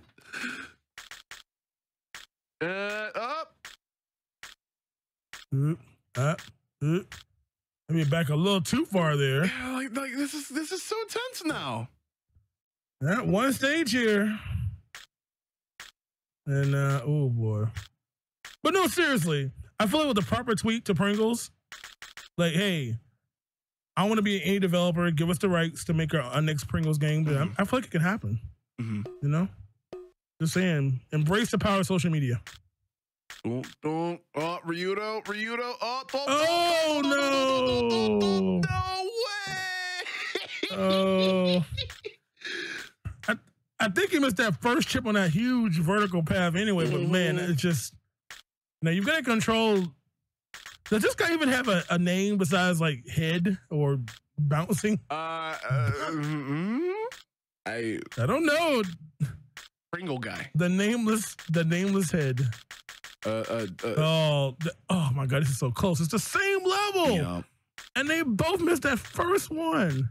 It's always that first one. And and Tina's only only 2 behind. Oh, and Ryudo hit the ground. You can't do that to. Yeah, what are we gonna call this mascot? Pris Pringle? like you say Pris Pringle? Yeah, distant relative of Kris Kringle. I'm trying to figure out how we're gonna connect the two together, but hey, that works for me. There it is. His name is Pris Pringle. Pris Pringle. Oh no my way. goodness. Yes. I love how when he says no way, he's just so happy about it. Like, oh, That pring be pringin'. oh my goodness. Oh, his name is Julius. Julius Pringle, even more proper and dapper. I don't believe that. Are you doubting the Pringles expert in chat right now? I need a source. I need a source. What do you mean? Julius. Again, send a tweet to Pringles at Pringles or whatever their Twitter is and say, look, what is the man's name on the can? It's Julius Pringle, y'all. My mind is shattered. And well, you know what's shattered? I think completely shattered by Ryudo. A clean sweep. 12-minute speed run of Pringles right here on the GDQ stage. There, we got you a speed run, y'all. There you go. Someone go break out that whiteboard and put Ryudo's name on it. Okay, put it on there. Let's go to the speed run website here. See what position is that good enough for him? You know, we always have like one of those games. Let's see, Pringles. All right, so that time is good enough for what was it? 13:01. Yeah. No, 12:45. That is good enough. 12:45. Oh, 12:45. Yeah. So according to speedrun.com, that is good enough for 107th in the world. And hey, maybe if he ran it back, might get that top hundo. Imagine the PB time improvement. Let's go. No, wait, no, we're good. Well, we do have to go for a short bit though, because we do have round 2 to get everyone set up for, and a part of setting up for round 2 is that we get to open the next choice to our live studio audience on twitch.tv/GDQ. So, really shortly, our producer is going to be putting up a poll of 4 numbers that you get to choose from, and maybe we will see your favorite number being featured first in round 2. So you will be able to pick through numbers 1, 4, 5, and 6. And I mean, if you like Bobby, you would pick 4, but if you like me, you won't pick 4. I don't like this poll here. I feel a little. I have no chance on winning here now. Oh, it's all right. If you like me, you pick 5. So now you're. But if you like yourself, you'll pick 1 or 7. But I want 4. Bobby wants 4. Hey, Bobby's birthday is tomorrow, so the very least you can give Bobby is number 4. For the start, and mine is in August, so you can plan ahead, okay? So, dang it. Well, speaking of ahead, we're going to go ahead and step away for a few short minutes, run a couple of ads. But again, if you don't want to see any of the ads and you want to rock out with our really cool video game centric playlist, then you do want to subscribe to twitch.tv/gamesdonequick. Not only will you get the ad free viewing, but you'll get a whole bunch of emotes, including our very own lovable mascot, Velocity, alongside a whole bunch of other GDQ memes and all that stuff. So, again, do not go away and vote in that poll. And the voting, the race is getting extremely neck and neck between all of those poll options. So we will be right back with more Super Boss Brothers. Do not go away. Stay tuned.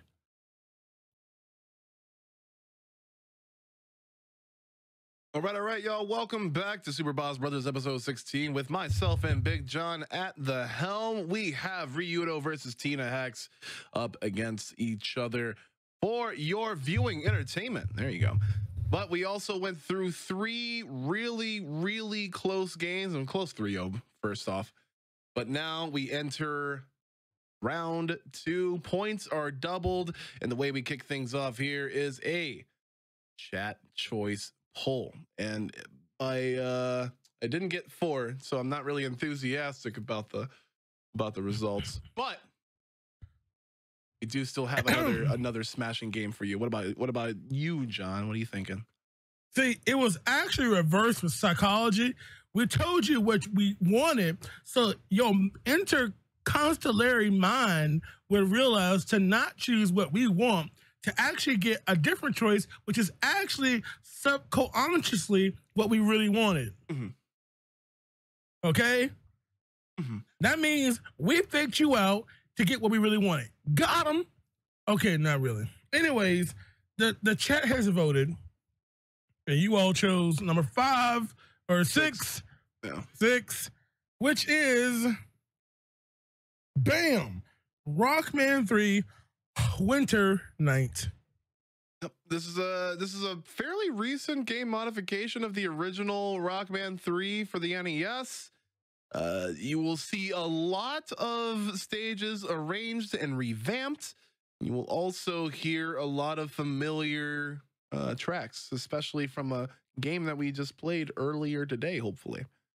So this is another another 8 Robot Master challenge. Defeat more Robot Masters than your opponent to clear the challenge.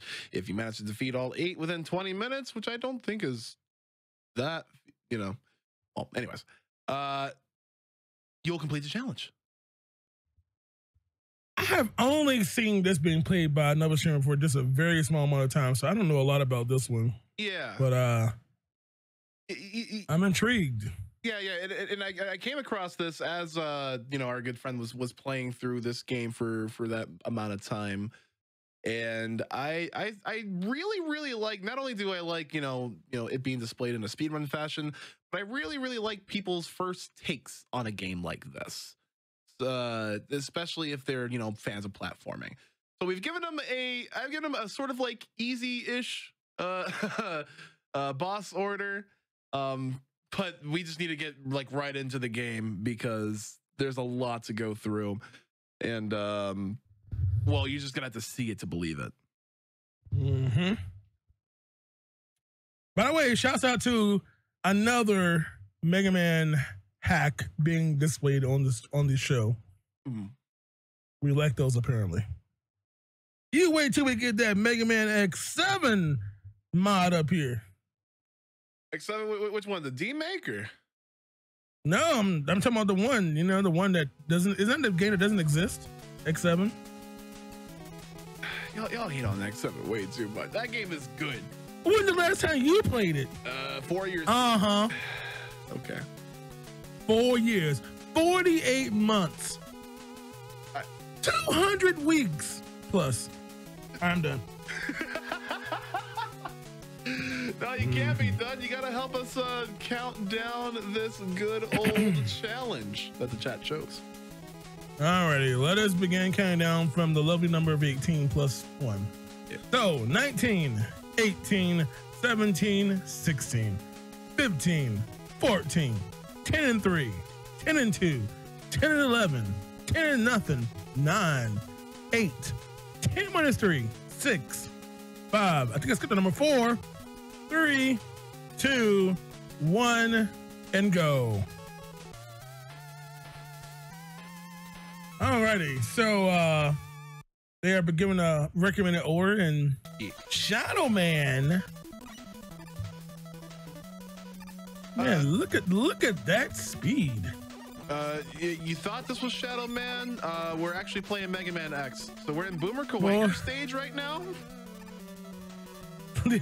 Those unbelievably wide ladders. Oh, that is screaming X right there. Have mercy. You see how fast Mega Man is like climbing up them? That screams Mega Man X. Gotta go fast. Man, combine this speed with like burst chaser speed. Oh my goodness. Let's go. But ooh, watch that damage there. Ooh.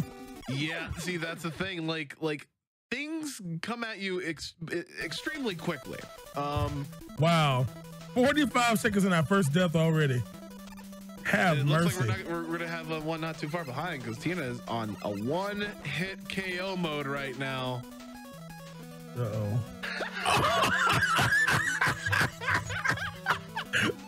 You think you're gonna hide out on the ladder? I don't think so. I was not expecting that, honestly. I think I just gonna walk across. I'm sorry. Oh, Lordy, have mercy. Oh, Jesus. I love this game. Oh, boy. You got that to contend with among a whole bunch of others. You don't really get the elevator sequence in this stage. So you get that, you get the outside the tower, and then you head on to fight Shadow Man. But obviously, what is this? Yeah, this. Go ahead. The top speed just threw me off there for a second. Oh yeah. So like, so the speed of this game is a lot akin to like a lot of other like hype, souped up game modifications like burst chase, air sliding, or I mean like Rockman 3 had burst chasing to begin with, but so you can move a little bit quickly, but so can a lot of the enemies. Yeah. So can a lot of the enemies. Okay, Nino man, what? A lot of these stages are revamped. Okay. Stab. Oh my god, that jump was so low. Oh. Wait, it's not ground? Wait, what? Wait a minute. Help me. Okay. I would have got there too, because I'm like, wait a minute. Yes. That's just rude. Mercy. That's like one hang up that I'll give is that there are some like instances where like you'll just get gotten because like, and I have this during like other classic, just regular classic Mega Man games too, where it's like you thought that this was a platform but it's just a part of the background. I've gotten that through like a lot of like the like the retro games, but that's kind of like Mega Man contributes to like the whole like trial and error, and all that. Oh, very nice pixel jump. Oh my goodness. I wasn't sure that was even a jump, or just kind of walked off and made it at this speed here. Oh. Yeah, that needle. All right, very, very nice. Now this. Yeah, Ryudo. That's a. Yeah, Ryudo. Yeah, you have to. I see it. And Tina Hack's getting through it. Yeah. Like it's something like I get it. Yeah. But like when it happens to you, that it definitely feels incredibly unfair. Red room. Oh my god, we just walked into the world of truly boomer co-wanger here. Oh my god, why are these going so fast? Yeah, you can go. So did we get to see Iceless? Never mind, I guess not.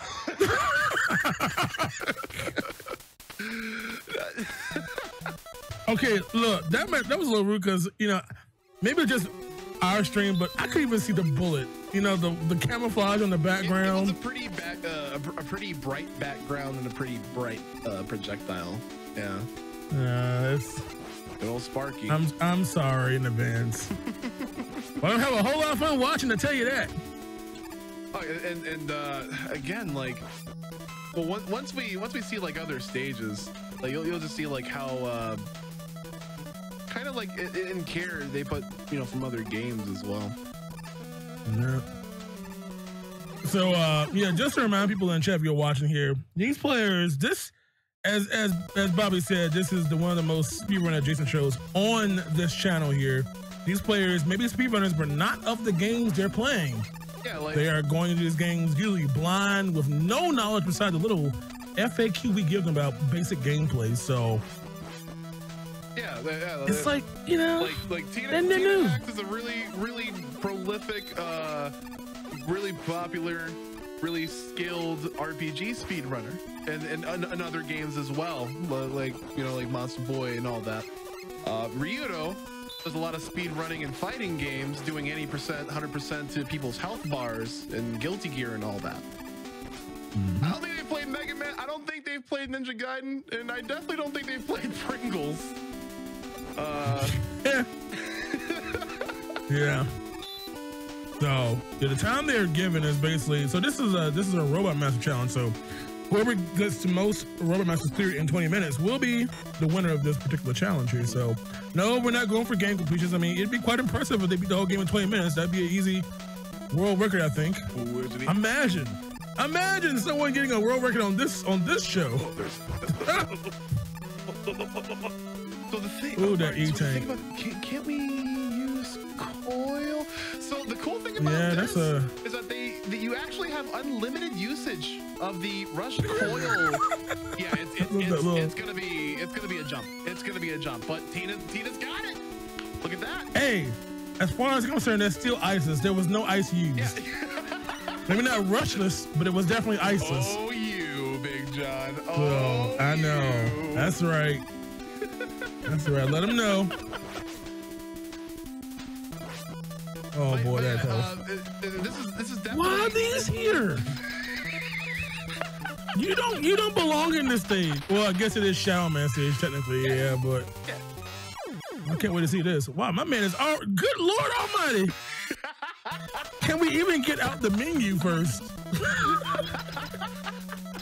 Have mercy.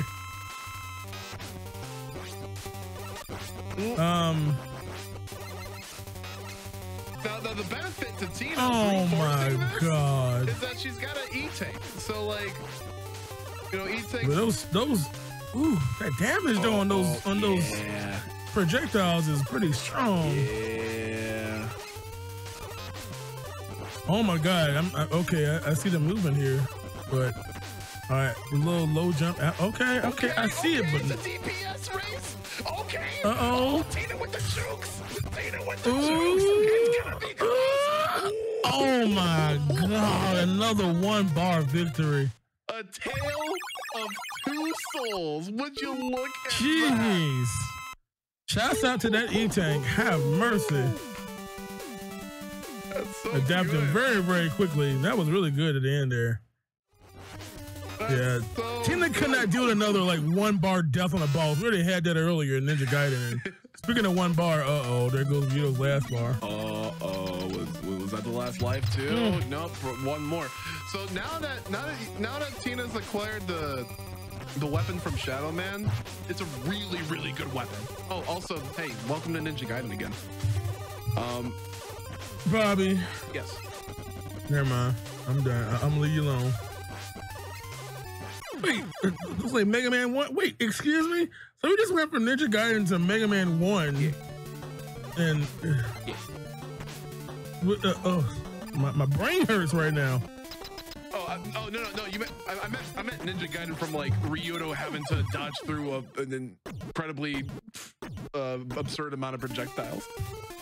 You know what? That's rude. You will be seeing a Ninja Gaiden 2 inspired stage, I believe, in the 8 Robo. Okay, I'm gonna have to play this, obviously. It's a good one. So like the original version of Winter Night is incredibly hard. It's obscenely hard. There was a small update that fixed a couple of bugs, but also decreased the difficulty a little bit, which is needed. So this is okay. So this is off Mega Man 3. Can they slide? I haven't seen no one slide at all. So yeah, you can slide. Okay, I just haven't seen anyone slide because it's so fast to just walk here. Yeah, you know, like I would think so. Because like imagine like controlling that slide and trying to do like pixel platforming. Sounds good to me. You know, I was just thinking like if they can walk this fast, the slide must be amazingly fast. Ooh, can't wait to see it. Like. Oh boy. Tina is ahead by 1, and we're only halfway through, and which is a good lead. In order to see Ryudo catch up from one stage, we might opt for a stage swap, or if he does manage to go through Boomer Kawanger's stage, we might see another try for that E-Tank, which definitely worked well in Tina's favor. Okay. Oh, someone said that Tina did slide. I didn't. I didn't see any of the sliding. Sliding. Yeah, the sliding slid right by my eyes apparently, so I didn't see it, but it's all good.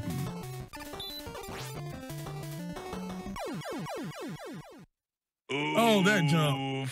Okay, that was a bad jump. I'm sorry. That was a bad jump. Okay.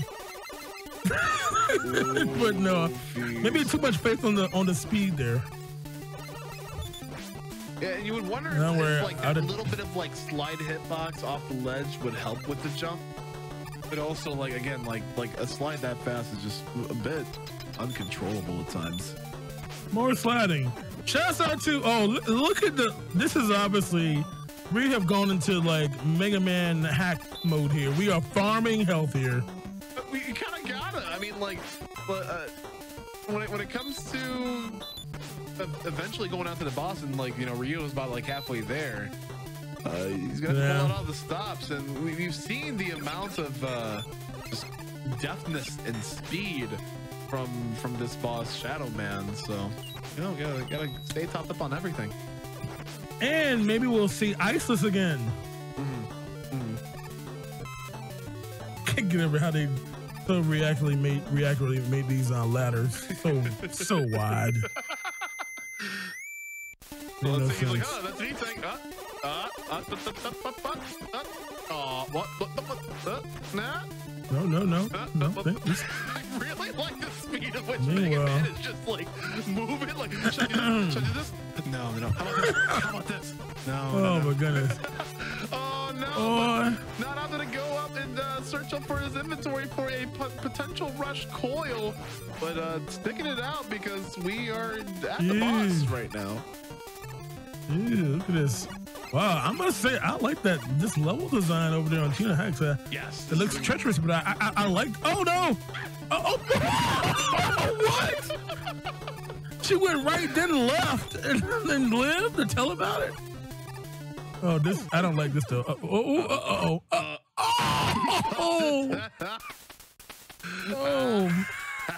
Oh my God. All right, well, Ryota foregoing that E-Tank, so. Yeah, he's getting cut up a little bit. And he's had a lot of experience with ninja type bosses like Chip Zanoff and Guilty Gear. However, this is not Chip Zanoff from Guilty Gear. Yeah, this is something different. Yeah, this is gonna be kind of tough for you to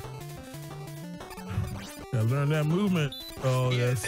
And that was like largely the reason why Tina was able to survive in the first place, was that, you know, she really got the jumps down. Okay, I'm gonna be honest. When Shadow Man does the double throw, you know, stopping, I didn't see any way to even miss that. How do you have to slide there, obviously? Because it's literally in your entire jump path. Yeah, that seems impossible to jump dodge. But, oh man, well, wait a minute.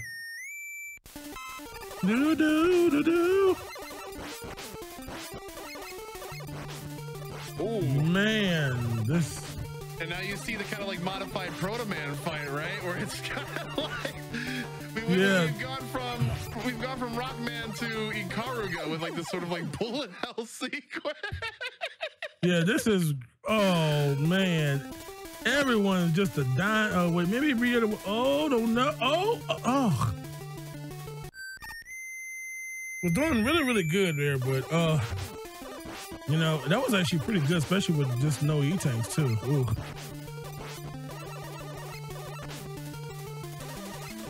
Well, Rita's gonna try Shadow Man one more time here, and Tina Hex is battling an old friend. Seriously, this just like dropping like grenade drops of bullets is ridiculous on that fight. Yeah, those clusters. Or mid-boss. But this looks so cool to me for some reason. This section. Oh no! Oh no! That ain't good there. I wonder if you could actually screen wrap like Mega Man 1 on that section. I don't know if that's even a thing. You think it's that true to fashion? Because like I mean, because you think about it, there's no section in Mega Man. Okay, I'm trying to remember Mega Man 3. There's no section where you're literally going vertically with ladders involved. So it's like you have really no way of testing in a vanilla game, as far as I know. So. Tina is extremely low on health, and it is making me uncomfortable to watch. I'm worried about the spike again there. Yeah. Oh, this Met kind of sniped her out too. There we go. Oh my God. That's terrifying, that jump. Oh, why is Magilla Gorilla here too? Oh my goodness gracious. Just hanging around. I'm just saying, dude, Magilla Gorilla? That was one of them cartoons, man. Wow, the fake portal. Oh, okay. Magnet Man. Okay, so I don't know all my official enemy names. I'm just saying. Oh my God, was that like 5? 1, 2, 3, 4, 5. Oh my, I can't even tell. Oh my, look, Tina. Oh, forced that. I hope she has 1 life left. I hope she. Yeah, okay, I hope cool. so too. Okay, this should be no problem. Wow, that uses like almost no energy, no weapon energy. Jeez. The Shadow Blade in this game is among like one of the best that you can use in this game. Yeah, God, that's like quick boomeranging too. It's ridiculous. Like 5, 6, 7 shots a pop. Yeah, they really buffed they buffed this weapon, they buffed Hard Knuckle, and they really buffed the Gemini laser a lot, so that it doesn't lag. Does it lag? It doesn't lag. The Gemini, impossible, bro. So they call it the laser beam in this one, but like the Gemini laser in this game is like practically a different weapon. I got to see that from my own eyes. A non-lagging Gemini laser, please.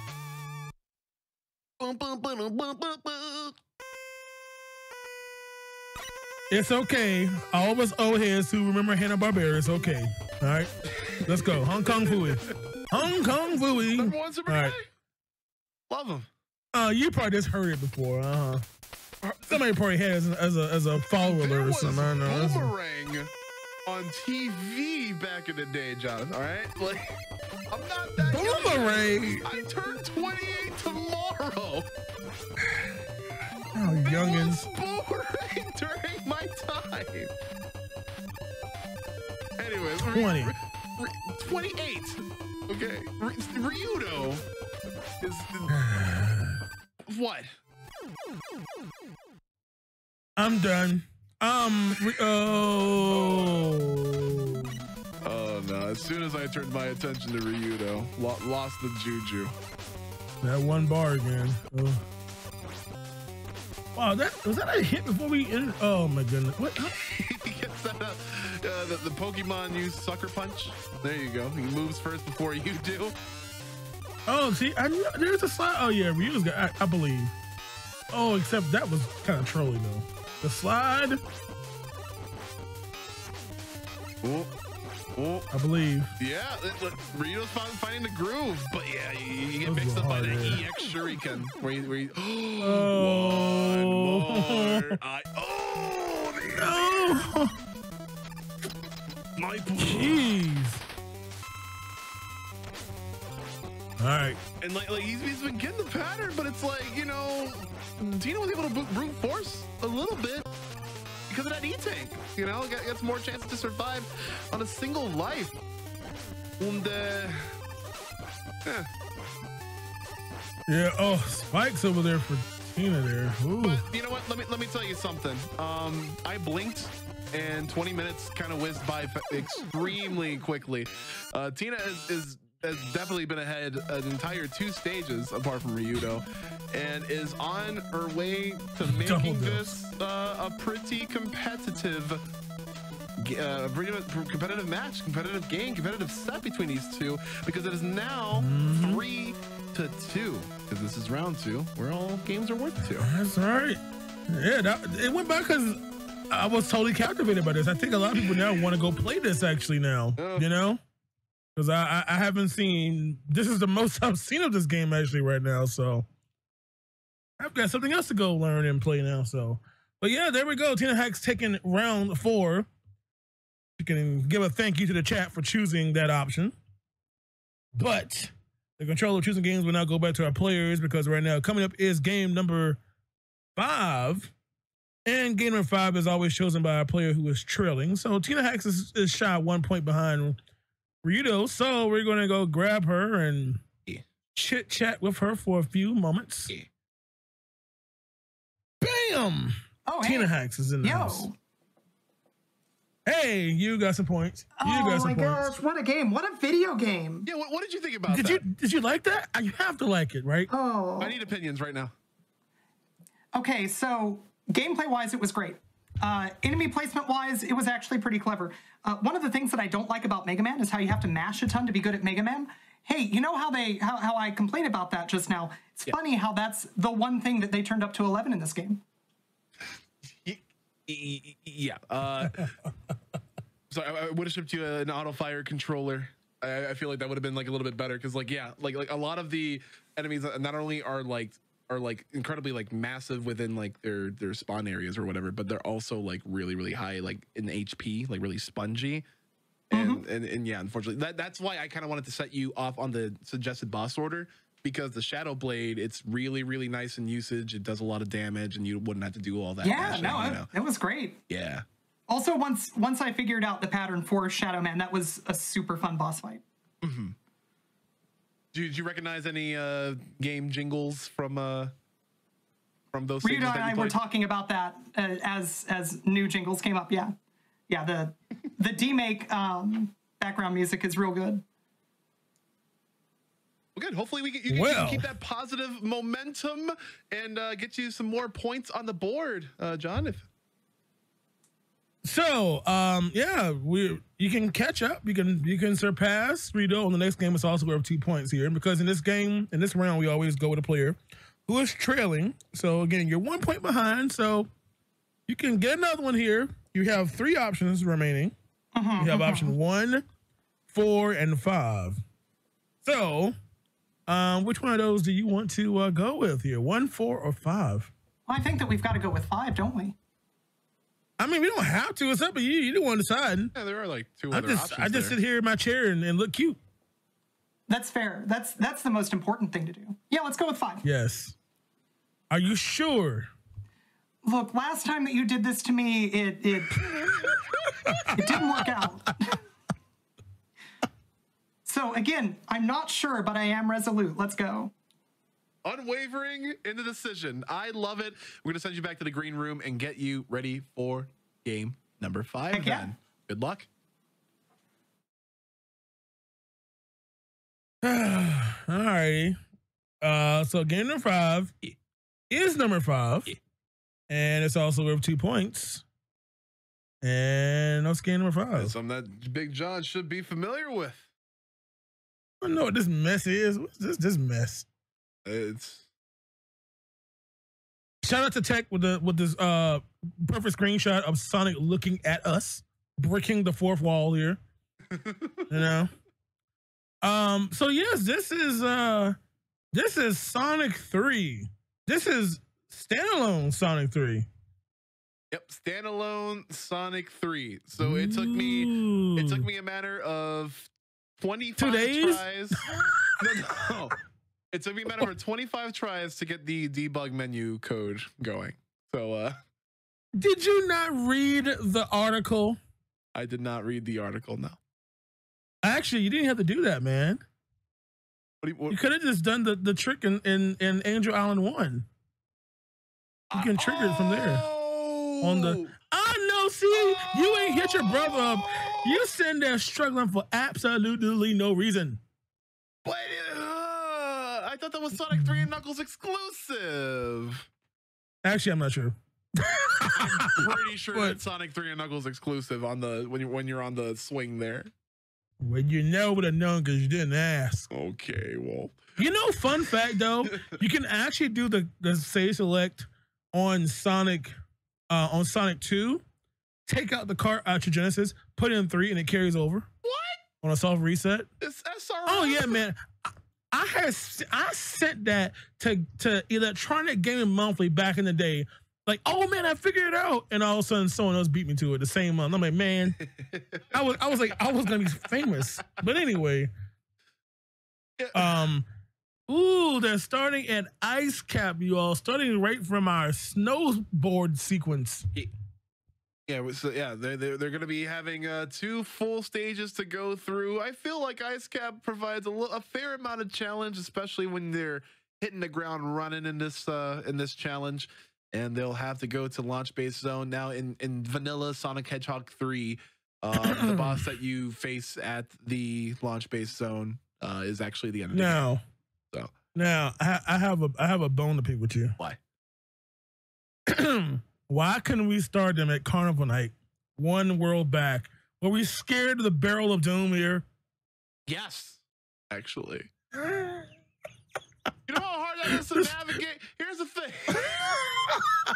It's okay when you're Sonic, but if you're Sonic and Tails, I'm like, who wouldn't pick Tails, you know?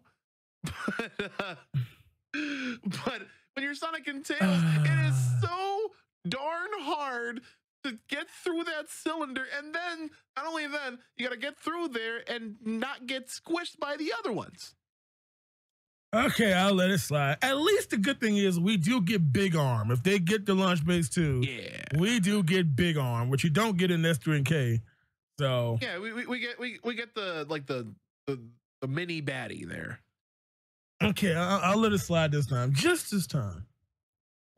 So let's see if I'm cool. See if both of our competitors are ready for some Sonic action.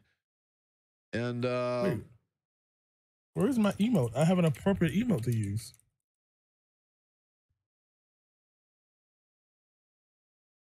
There you go. Yeah, I'm happy now. Yeah. Ice Cap and Launch Base Zone are effectively when Sonic the Hedgehog 3 stops and Sonic and Knuckles begins, right?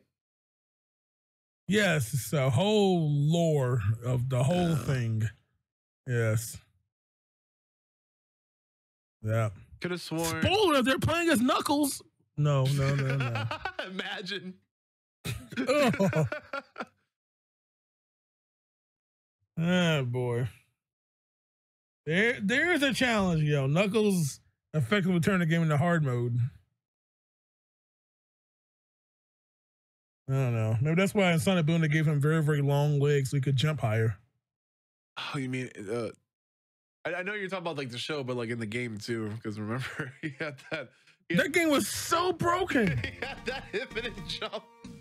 Oh my goodness gracious. What a mess that was. Shout out to the voice actor of that too, just like really, really like getting into character.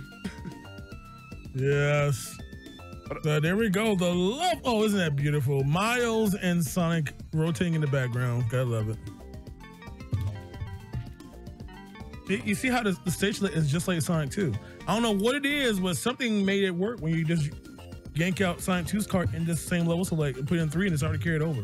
That's absolutely incredible for me. Like I did not know that. But, yeah, man, it's crazy. I do know that both of our competitors already. There you go. I'm a little happy for Sonic, I must say.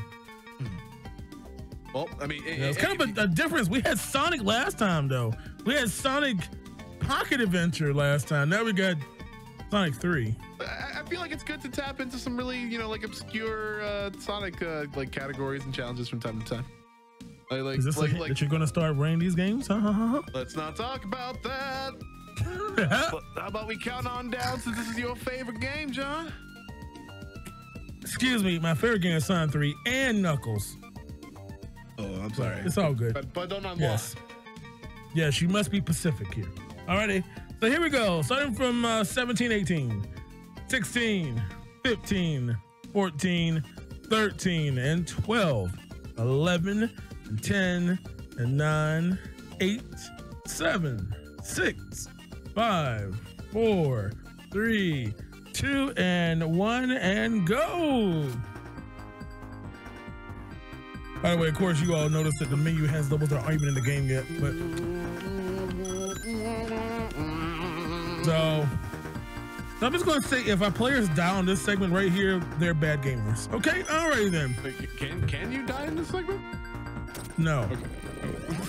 I don't know. Leave that to the community. They probably find some way to die.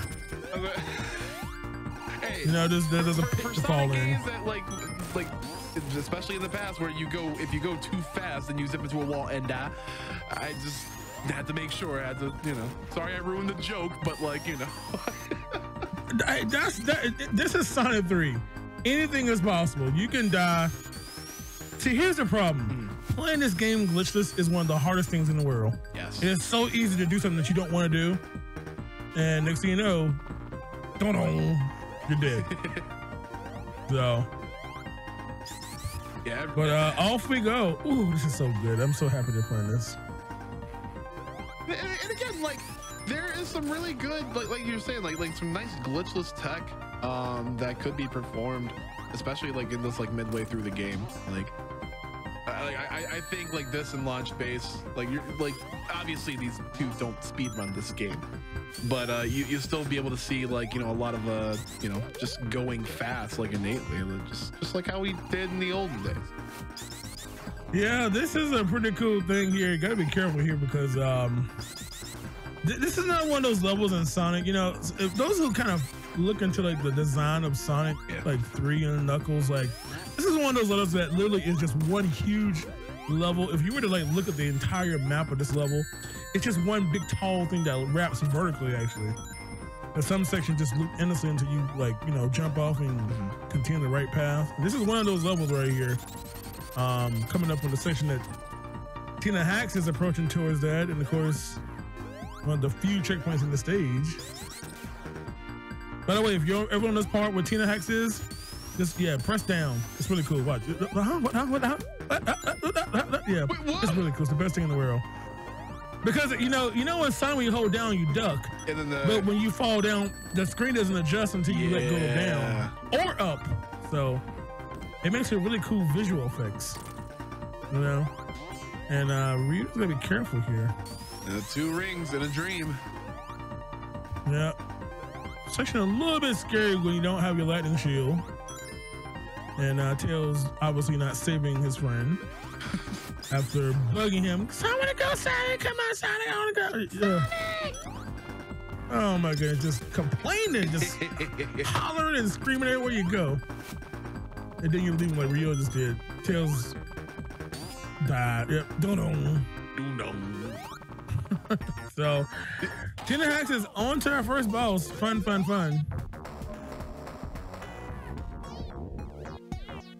So, of course, Sonic 3. This and Knuckles. And, yeah, this boss is actually not hard. I mean, in Sonic 3, we have our Insta Shield, of course, so we can have that huge hitbox expansion and still be able to hit the ball. So, not too challenging, but since Tails ain't gonna do nothing worthwhile, obviously. So, and we get the nice swanky mini boss theme of Vanilla 3. By the way, if we listen to Ryo's stream, we have the most amazing invincibility theme ever. Yes. It's a good invincibility theme until you stay as Supersonic for like incredibly too long. Hey, fun fact. Did you know that the stars that are rotating around Sonic when he's invincible basically rotate the opposite direction that Sonic is facing? Like all the time? Yeah. Huh. It actually started in Sonic 2. And I actually started in Sonic 1. And Sonic 1, it has 2 circles of stars. Did you know that? Okay, anyway. I did not know random that. Knowledge that you can use to win a question in Who Wants to Be a Millionaire.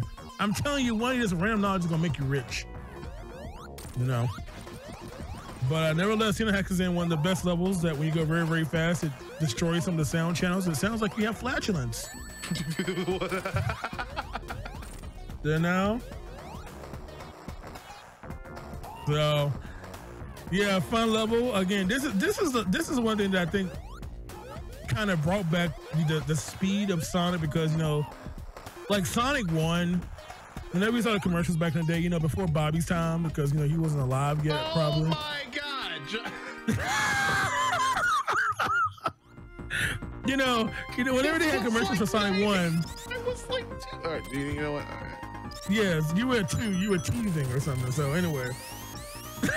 But you know, like when they advertised Sonic 1 back in the day, they always showed Green Hill because you could go fast.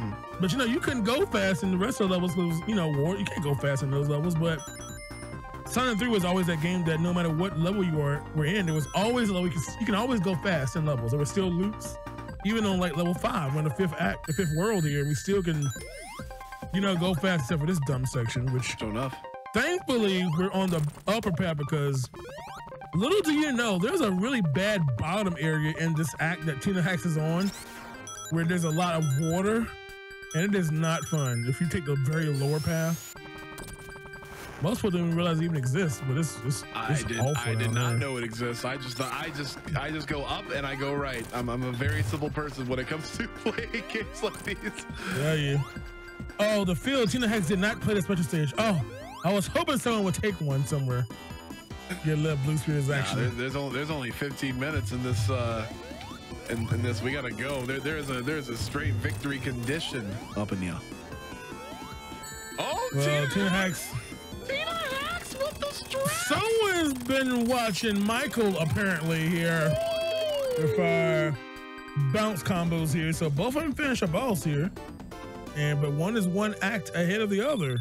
Oh, and Tina riding the momentum that she got from winning the challenge of round 2, and we're gonna go into launch zone. That's right. Everybody, get your goals out in chat here. Go, go, go. Oh, this music is so good. Are we gonna get infinite lives? You know what's even better? What's even better? It's even better when you get the speed shoes in this level, and our goals go faster. The bass line is so good in this song. Oh my God, Sonic music, you just cannot go wrong with it. Not with Sonic 3. I mean, not with any of the OG Sonics, but like definitely Sonic 3 is just so iconic. Yes. Yeah. So you see that part right there where Ryuta was just going up? If you actually don't go up here, if you missed that for some reason, then there's a lower water area. You have to kind of jump over water, and if you fall in the water, well, you usually die. But yeah, it's down there.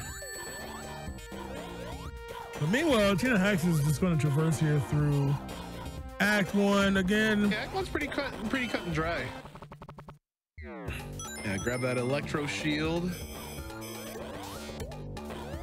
Yeah, just gotta be careful in this act, because there's a part where if you miss a jump, you kind of end up repeating part of the level again, which is not fun. But I'm sure these advanced players will not have any of those kind of problems. Yeah, I mean, did you see how Dina just beasted Act 1 like that, or rather the ice cap like that? Like, I seed it. I did seed it. Yeah. So taking the upper path there, and now we get to our nice little long section here of just kind of letting the level take you where it wants to go. Easy. The best Sonic levels, right? Oh, the speed shoes are up there. Oh, the speed shoes on the top of that hill. Really Oh, I'm so. I was hoping she was gonna get them, man. Oh wait, hey y'all, I have another fun fact here. This may make your brain hurt on this one. Let's get it. So you know how when you get supersonic, you can go fast, obviously. You know, all that cool stuff. Did you know that when you get speed shoes as supersonic, you move slower? Ooh. Yeah, the speed of speed shoes is actually slower than supersonic's movement. So it actually gives you the speed just above a speed shoe Sonic. Oh my God, what in the world was that mess? Like, you know it's a bad death when you don't even bounce up before you fall down on a death. You just get thrown off the bottom of the screen. That was ugly. But that is actually an amazing change for Ryuta, because now he's actually ahead now. Tina Hex had missed all the checkpoints. That is wow. Yeah, just that quick. Wow.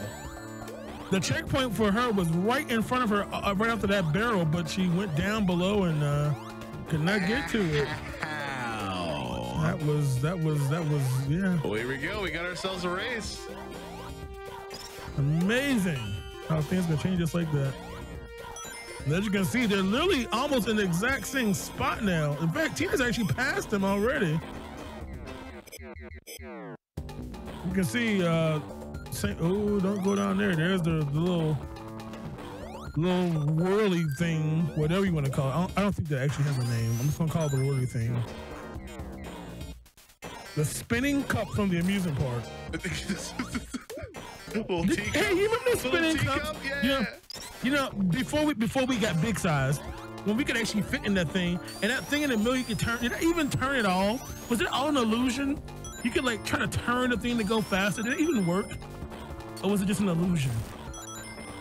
That little center like silver like thing you could hold on to. Did that even work? I just don't know if it did. It's a mystery. I tell you. So here's what Tina was before, and she went down and bounced back, and now that she can just get up the hill, she get the checkpoint. Isn't that insta shield there? See there? There it is. And as you can see, Ryoto is really right behind her. Oh no! See, that's some Miyamoto stuff right there. Miyamoto stepped in Sega for a moment and said, "Hey, let me set up a little trap for you." But he has the exact same issue that Tina had and had to go back to start the level. Absolutely. That is a really rude spike placement. That is really rude. But also, I mean, like, this being like the last stage of the game, you kind of have to, you know, like, have this be a little bit difficult with some gotcha moments. Hey, Mega Man did it.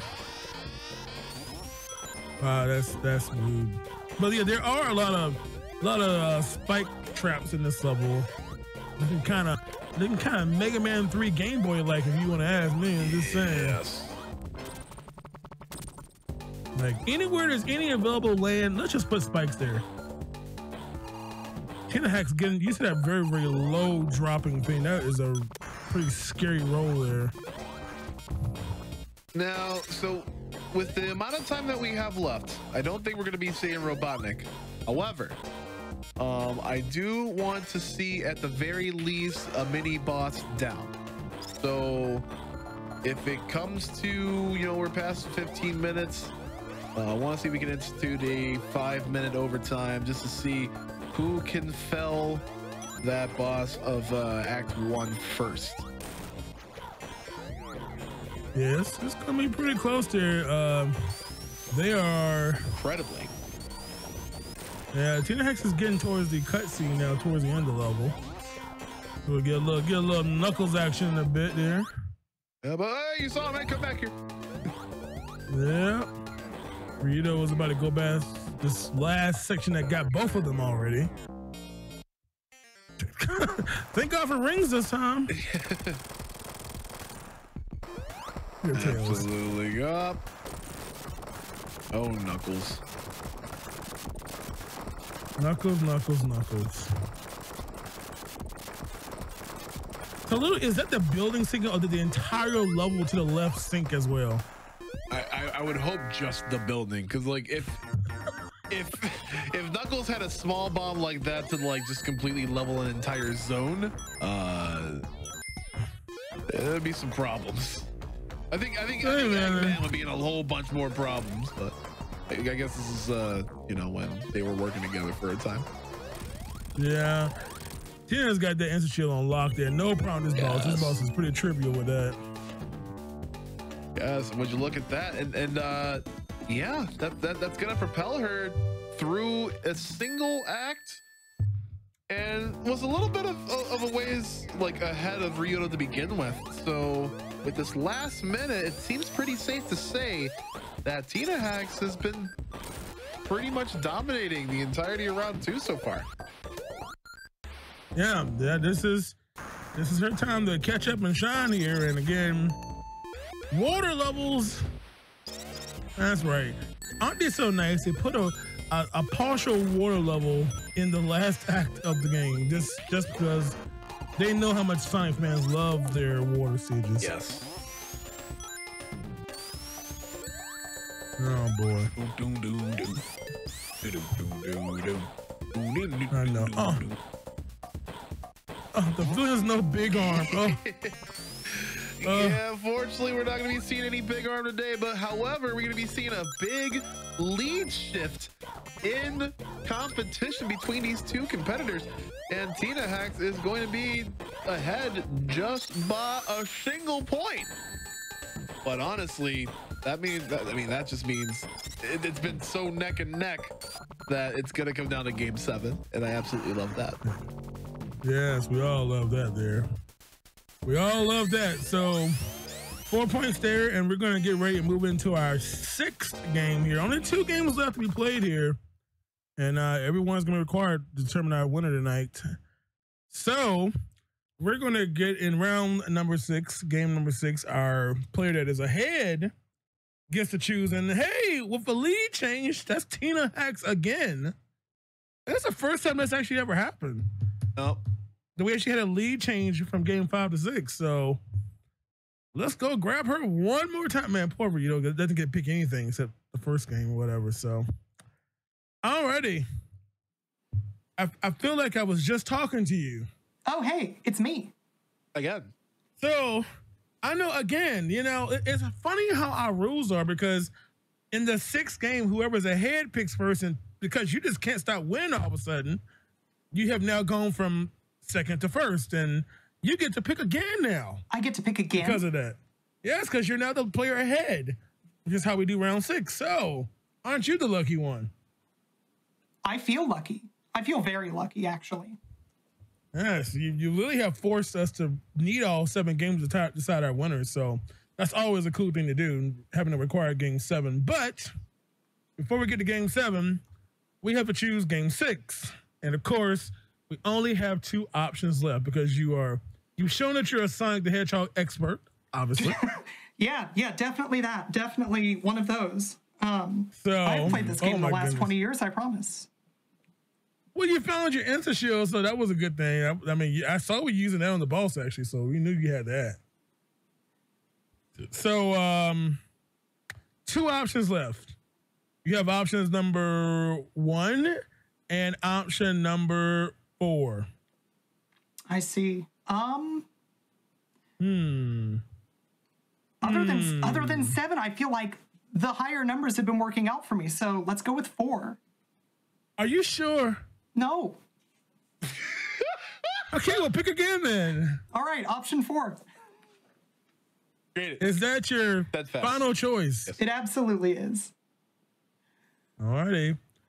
Number 4 has been chosen, so we're going to send you on your way and wish you continued success. Hey, Ryudo got clean sweep in the first 1-point round. Maybe you did a clean sweep in round 2. All 2-point games are yours. You're killing it right now. I'll do my best. Okay, if that's all you can do, I guess we'll let that slide. So, all right then. Well, good luck to you. Thank you. All righty. So, here we go. And wait a minute. Is this the debut of a No. Yeah. Yes, it is. No. Yes, it is. Yes, another console. I was like, this is. So, hey, this is like the 3rd straight show. The debut of a new console game here.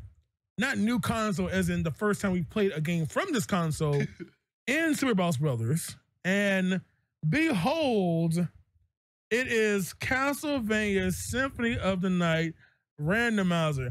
I wonder who chose this game.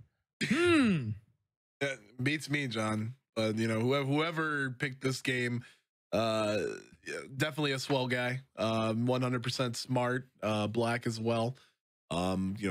Definitely trustworthy. Thank you. Oh, you're just aren't you just a peach? Is that the word to say? Just a peach.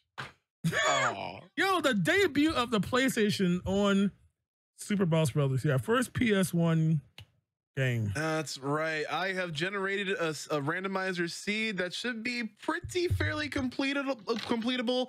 However, that's not necessarily the goal here. This is just going to be a relic collection challenge. So I even though these 2 competitors might know a little bit about Symphony of the Night, this is randomizer. Everything's jumbled up. We'll get a little bit into that as the gameplay goes on, because you definitely do have to see in order to believe. However, the most relics that are collected by, we're giving them 30 minutes. The 30 minutes, half hour of Symphony of the Night randomizer action, most relics wins. So you'll get relics that will have, that'll give you access to other locations for other relics. And with the first time in a randomizer, it can get a little bit confusing. That's why not only we provided these 2 competitors with a instruction manual, but I've given them a handy map as well to show them and outline the potential relic checks that would be apparent in that room or in that, in those castles. So they're not going to be entirely lost, or they are going to be getting some help with map. But it's just going to be a matter of who gets there the quickest, who amasses more relics the fastest. I'm going to have to break down and play this game one day, because obviously this is a this is the first time you've ever seen Symphony of the Night here on GDQ's channel. You know, probably one of the most least frequently played games ever. Oh my goodness. Yeah. The world of Rando. Yeah, definitely not a GDQ staple at all. No. Oh, We've seen this time and time again. Many a la carte categories, many Richter categories, including a really great 4-way race in early GDQ history. So, wait a minute, something is wrong. Where is the crowd control? We ain't got no dollar store up in this piece. We're not. Listen. If they can play like the same game and then like we could just like press the buttons on like what to do, I would be all for it. But we don't have that technology. Oh my goodness! All right, you hear that? We're looking for some developers here. Alrighty, we need to find some way to connect my Stream Deck to their gameplay on their computer. Just press the button. Okay, remove controller, restart Windows. You know the whole nine. So, boy. But yes, this is just such a good game. Not only are you going to be getting randomized elements like, you know, like the relics and all that stuff, but you get randomized music as well. So you might see some early staples of Castlevania Symphony of the Night. So, as a Symphony of the Night professional esport player that you are, what would you say is like the average time of a randomizer of this game? Oh, I mean, it just depends on the type of seed that you get, the type of like, you know, variants. There's a lot of like, you know, different modes that I can either cater to, you know, a casual experience or, you know, a glitch fest, if you want to call it that. But I was just wondering. A lot of the top tier randomizer players have gotten, you know, well under sub hour. Like this is like way before. So like I like to dole this out in like seasons because this Symphony of the Night randomizer is like regularly updated. Like Wild Mouse and like his team, including like Alex Zellen and all of them, like not only have developed like the tracker to be super in tune with this, but also like the randomizer logic to just so you can have like a lot more fun with the game, you know?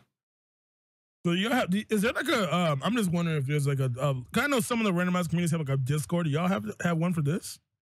Yep. It's called the Long Library, and that's pretty much like all Castlevania Symphony of the Night speedrun adjacent stuff.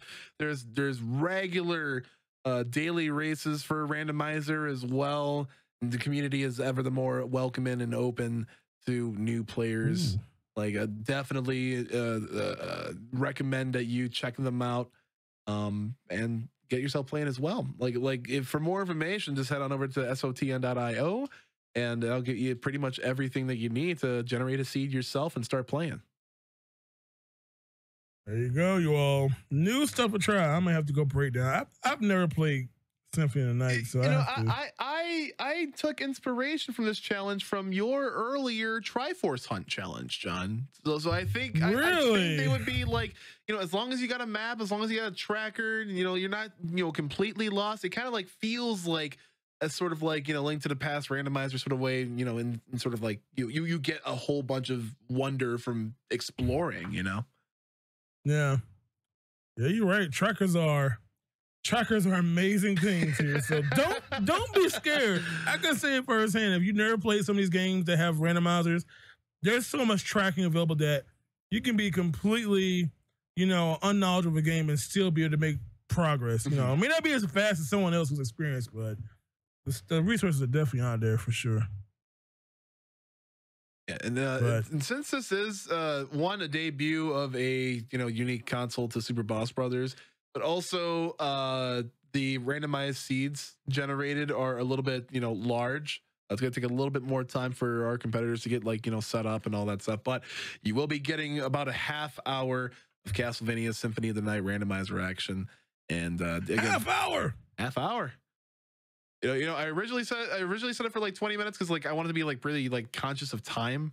I even set them a little like save state in the entrance of the castle, so to skip the prologue. So, you know, no die monster, you don't belong in this world. But you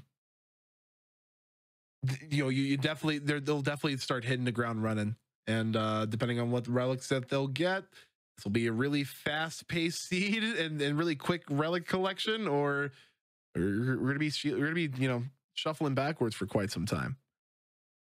This, you know, this whole shuffling backwards, it's, what? You know, I know what was going on. I was like, I thought it was like sweeping a broom or something. That's what it sounded like to me initially. But I mean, obviously that's the fastest way to move than just walking forward. It's to slide. What, are you sliding backwards? It's just called the backdash, John. You know, I mean, is that like a normal thing in the game for it to exist, to backwards dash? Yeah. It's supposed to be like a method of evasion. So like, if you're like attacking an enemy and they're trying to attack you, you can quickly press this button to, you know, dash out of harm's way. But we also really aggressively use that to to travel across a lot of ground. Yeah, I knew it wasn't just for swag purposes, obviously. So, all right, that's cool, and that's the only game that does that, right? There are there are like backdashes and like other, you know, modes of movement in other Castlevania games, but I don't really think many are like as kind of like free form as this backdash, because like with this backdash. All right, so like the way that you move like really quickly in the speed run for like any percent is a method called shield dashing. Like you dash and then you cancel that dash with taking out your shield, and then you just tap the button to take out your shield and you know, put it back, and then you can dash again. That is like probably like the most useful way to use the backdash, you know. Okay, that's intriguing. Yeah. In like in other games, like say like Aria of Sorrow, there's like back jump dashes, like they'll like back hop, and it's not like as like fluid as being able to like chain them back and forth, but you know, like the movement is still there. That is cool. That is cool. There, I know you would know it all. You know all the Castlevanias, you know. Well, I mean, Symphony of the Night is like one of my top 3 favorite games of all time, and whenever you play this either through speedrunning or through casual or through randomizer, like there's never a shortage of enjoyment. I think both of our players are ready. Yes. Okay. So we've started them past the prologue. This is the first part of the castle of the entrance. So they are armed with nothing but a single-handed weapon, and they will make wait. Yes. There's another cape here. I'm just saying. This is another cape person here. Yeah. With motion blur on top of it. So Alucard is so cool. And purple too, actually. I see purple. It might as well be a hero. All right. So they can leave this room in 20, 19, 18, 17, 16, 15, 14, 13, 12, 11, 10, 9, 8, 7, 6, 5, 4, 3, 2, 1, and go. You can leave the room now. I don't want to leave the room. You need to go outside. Go outside. It's sun out. I ain't got to go nowhere. Bump that. It's zombies out there and monsters and blind bat people and stuff. So. Okay, so yeah, this is Castlevania Symphony of the Night randomizer. Tina has already collected her first relic. So we're gonna be counting relics at the end of the randomizer, at the end of the challenge. There is a relic section that you can go to, and we'll count them all.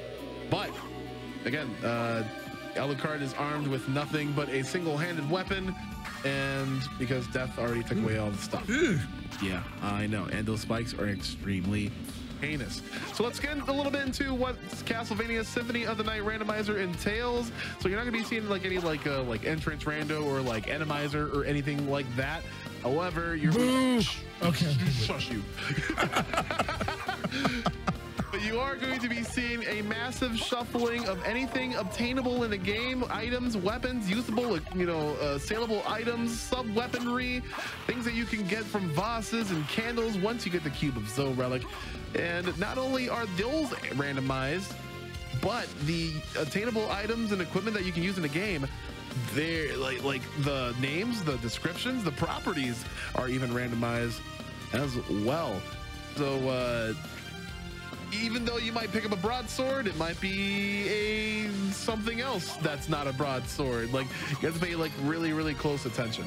I like to call this like kind of like the roguelike mania, because it definitely has like a loadout like that. Tina's got to be incredibly careful here, because the poison status ailment actually cuts a lot of your stats in half. So you take double damage and you actually deal half as much damage. So you can wait for the poison to wear off, but you also gotta be, you gotta be extremely careful about how you go through it. Axe Lord dropping $50 donation helps out a lot. Thank you very much for that. And we're going to be seeing Tina Hex throw all this salt. We're going to be seeing Tina become extremely salty, throw in all this salt. What in the world was that knockback, by the way? Is that because of the effect? Yeah, so like the more damage that you take, like proportionately to your max health, you'll actually get like knocked back a fair bit. So if you take grave amount of damage, like it'll show. But if it's just like 1 HP, like a small nick, then he won't be phased. Okay. Gotcha. All right, so if there are various save stations thrown across, strewn around the castle and all that. So if you do die, you'll be able to return there and complete it that way. Tina is at, again, 1 relic. Oh, they're both at 1 relic. Ryudo heading into the alchemy lab here. That is not a relic. The heart max ups and the HP ups are not relics. Let's make that known right now. As Tina heads on over into one of the first bosses of this randomizer, Slagra and Gaibom. You might know this from Castlevania 4 and wherever else they would reuse the sprites from. But very fearsome foes, especially since Tina's a little bit under-equipped. And the sword that we had them start off with is not really that great in damage as well. But even though they're trying to have teamwork make the dream work, Tina is just slowly whittling away at Slagra right there. And very nice, they're gonna level up. Oh yeah, this is a sort of like action RPG in a way, so you will be able to like level up. You will have your stats increase. You'll eventually deal more damage as you gain more experience. Now, do they drop a relic when you kill a boss? Not so for these bosses. No, not necessarily. In later stages, especially if it comes to that point where we'll have to change locales and go to the second castle, then there will be some relic checks behind those. But for the most part, a lot of the relics are just going to be in rooms or rooms guarded by the bosses. Otherwise, you're just going to be seeing, max HP ups. Ryudo is definitely in a little bit of a pickle here with low HP. Tina Hex just kind of like shuffling back. She's figured out the backdash tech, just chaining them, repeatedly, just to kind of, cover that ground as well. I was wondering, how intensive is that on your hands doing all that backwards dashing? So there have been like multiple methods that people devise for optimal like shield dashing or whatever you want to call it. Some use I've used a two-handed method for quite some time, just because like it can get stressful on the hands, and like this was like one of the very first games that I started to pick up for speedrunning. Like this was like the game that I came into. So like I didn't have that sort of like endurance. I've had to had to like really like build it up through this. So like it can get strenuous, but thankfully like a little bit like later in like the vanilla run, or if you manage to get the Soul of Bad or anything like with really good movement tech, the inputs just become a little bit easier, a little bit less strenuous, and a little bit less repeated. So okay. That's cool. I'm learning here. Maybe I'll have to tackle this one day myself here. Yeah, speaking of learning, the instruction manual that we gave these two competitors did include a nearly full list of all the spells that they can use. So if you look at the, oh my god, hold on, Ryudo is in a bit of a pickle with a lot of damage that he's taking right now, and getting a little bit in a pincer attack by Slogger and Gaibon, but just whittling away. Gaibon is down. But what was I gonna say? Oh yeah. If you look at the top left corner of those players' screens, that little blue bar, that's their MP. So there are spells that you can quote unquote unlock. If you go to the librarian, there are these scrolls that you can buy from them, and they'll contain like the spell like command inputs. But you can actually, as long as you have enough MP in the tank, you can perform any spell that you want, as long as you have like the right conditions. Like a couple of forms that Alucard transforms into, like the bat and the wolf, have a lot of spells as well, but obviously you can't perform them if you can't, transform into a bat or a wolf. But there are a lot of powerful spells at Alucard's disposal right off rip, including the Tetris Spirit. And the amount of damage that spells can do, and really nice acquired relic by Tina, so she's up to 2. Ryudo's still up to the 1. But oh my lord, did Ryudo come upon a Chrysogrim, or is that just a randomized weapon? Like this is the thing, a lot of trial and error, and a lot of just picking up to see what the people drop is the excitement of Symphony of the Night. I was trying to figure out what is a Chrysogrim. What even is that? So the Chrysogrim is an extremely rare endgame item in Symphony of the Night. You're not supposed to be able to access the enemy that even drops it until you unlock the second half of the game. It's called, the enemy is called a Shmoo, and the Shmoo is located, I think, in like the reverse library or something. So I think, and like that Chrysogrim has like one of the most like slim weapon drop chances for the Chrysogrim. Now the Chrysogrim itself is an incredibly powerful single-handed weapon that allows you to swing thrice in like half a second. So you're able. No wonder it's late in the game. Sounds pretty powerful. Yeah, you're able to make incredibly swish cheese out of your foes with that Chrysogrim. So like I'm wondering, because Ryudo picked it up, I think Tina picked it up as well from a drop, and like none of them are really that set on the like on like their equipment. Yeah, they're just trying to find these relics. Now I will say, and like we could probably have the producer nudge to them as well, that going backwards with the amount of relics that they have right now is not recommended. I would recommend that they would press forward to the east and see what would lie there in the long library. Is that kind of part of their little map that they have?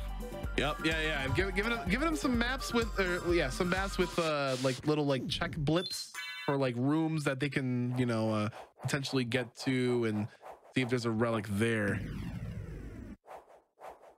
But with the relics that they have right now, they don't really have like access to any sort of like movement or anything. So the next cache of relics that they would want to go toward, is in the long library. They would have access to at least 2 right off rip. There's an easily grabbable relic in the long library in the top right. And then there's also one that you can purchase from the librarian for 500 gold. And that could be pretty much anything. And then hopefully there in the long library, you will be able to, use the newly acquired relics to access more areas. The hunt is real here. Find these relics. Ryudo picked up an omelet. So if he's hungry, do what now? Wait, what? He picked up an omelet. Like there's food. Literally an omelet. Yeah, food. Yes, yeah. There's a whole bunch of different types of food here. You know what? This game.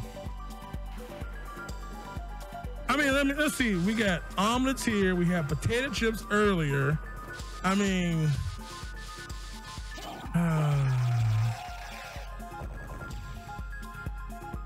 and of course we started the show with Boigas. Boigas. Yes. So, oh wait. So I saw they had money. So where's the shopping at? So that's also going to be in the long library. So Okay. like again, it would be highly recommended to both of those competitors to like head toward a long library, because not only do you get, you know, your chance at 2 relics potentially at the very least, but you do have that librarian, and from a lot of like the weapons and items that these enemies can drop, some of them are actually pawnable to the librarian for various amounts of gold. So you can use that to acquire different relics and weapons. Okay. All right, the shopping bonanza. Okay. Yeah. So I think Tina's gonna like head a little bit back up, and then we're gonna be heading toward Clock Room, and again just heading a little bit eastward. Ryudo still in Alchemy Lab, just trying to make sense of where everything is. Again, it's Symphony of the Night, and it's also randomizer, but it's an exploration game. It's an adventure game. It's very hard. Who is this now deceased creature that Tina hacked his body there? I failed to remember the name of that enemy. I just saw him holding a chain chomp, swinging it around the air. So yeah, like a lot of these enemies are like extremely like fearsome in like design and like incredibly, you know, spooky. Really like it. Now, these are the marionettes. They'll kick you. Yeah, it looks like for Tina, she's gonna be heading up and right, a little bit eastward. Ryudo's trying to retrace the steps here. Attempting to go back into the scene where he first fought in death, but that a little bit of a far cry. That next cache of relics. Okay. We have to be careful not to sit there and, I guess. So let's explore. Okay, so all right, I have so many questions here. Yeah. I should be nagging you during your stream instead, not right now, but maybe my ignorance can help educate someone else in the chat who also may not know this answer. But I was noticing, so like the typical Castlevania, there's always those candles that you can break and drop stuff. So I don't see a lot of stuff dropping. So What's holding that up? So you would also need a relic for that. So the first relic that you would acquire in Vanilla Symphony of the Night is the Cube of Zoe. The Cube of Zoe allows items to drop and materialize from those candles and what have you. And you know, most of them would either have like, you know, hearts to use sub weapons, or you know, bags of cash even. So if you would get the Cube of Zoe in a randomizer, what's hidden behind those candles can be, you know, randomized and swapped as well. So that same candle that held a stopwatch in Vanilla might hold a bag of $2,000. You know, that you can endlessly respawn by going in and out of the room for repeated $2,000 candle stipends. So this sounds like something you want to find pretty early. It's a really nice, you know, like quality of life, especially if you're on your way to supermarket sweep. There are other relics that take, you know, more importance, because you know, a lot of those like you would offer, you know, movement to go fast and all that stuff. But yeah, Cube of Zoe is not a bad pick. All right, Tina, just you know, just kind of like referencing the map here, seeing where she can go.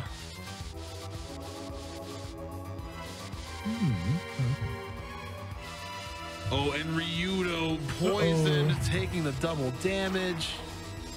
This does not bode well. Tina with that life apple drop. Life apple. Hey, those are really good. So yeah, like life apple is a usable item that saves you from a KO. Like, you know, if you die, life apple. But you need. There's not like a death apple, is there? No. The only condition is that this life apple can only be used by a companion friend and not you. And you'll have to unlock it a little bit later in the run. Oh, what is that creature? That's like Blanca. That's something. That is the Diplocephalus, and yeah, we have really interesting enemy designs here. This one can actually petrify you.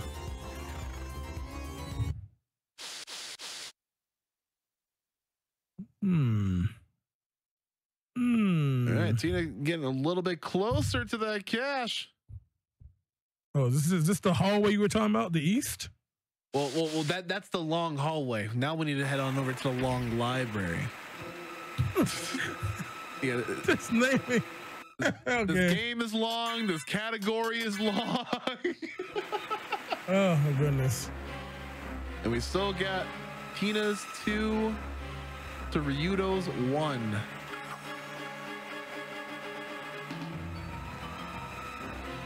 But this is the wonder of Symphony of the Night. This is exploration.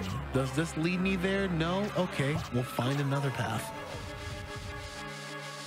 Oh my God, this game is just screaming for like a entrance rando. Like all these transitions, I'm like, let's just make it 10 times worse. That'd be so dope. I mean, hey, stay tuned. I mean, I'm definitely not gonna make promises for the devs, but at the rate that this randomizer has been evolving, season 3 has brought so much depth to the randomizer, like already, that the sky's the limit, you know.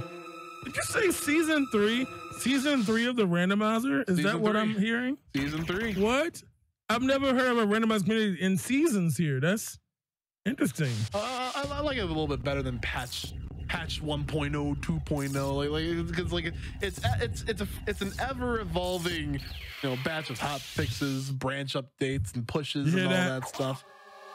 Imagine all the devs in chat, all my fellow programmers. Imagine going to your people saying, "Okay, well, do you have season 3 of Windows? What? Like, huh?" Dawson's Creek 8.0. Oh my goodness gracious! I got you. All right, heading up to That's Doppelganger for Tina. So this is Doppelganger 10, but Tina is like definitely felled that foe with relative ease. Melting? Absorbed into the abyss? What in the world was going on there? Oh, and we probably won't see it for this challenge, but you do see Doppelganger a little bit later. But a surprise, you get curry rice for your troubles. Good job. Curry rice and life apples. Ooh. My stomach will be on fire from that. All right, Tina's getting a little bit warmer.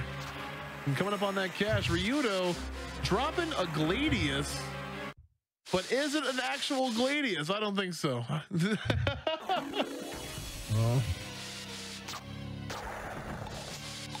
All right, Tina has entered the long library. Again, you can come up on a cache of at least 2 that are accessible so far. I think she's gotten enough, at least either saleable items or the or just like a bag of cash, like at least 500 to get that relic from the librarian. Why can't we just kill the library and take their stuff?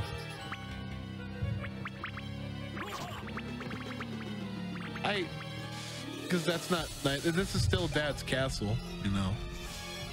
Oh. What do we got here? Mystic pendant. Oh, but is it a mystic pendant? That's not a mystic pendant.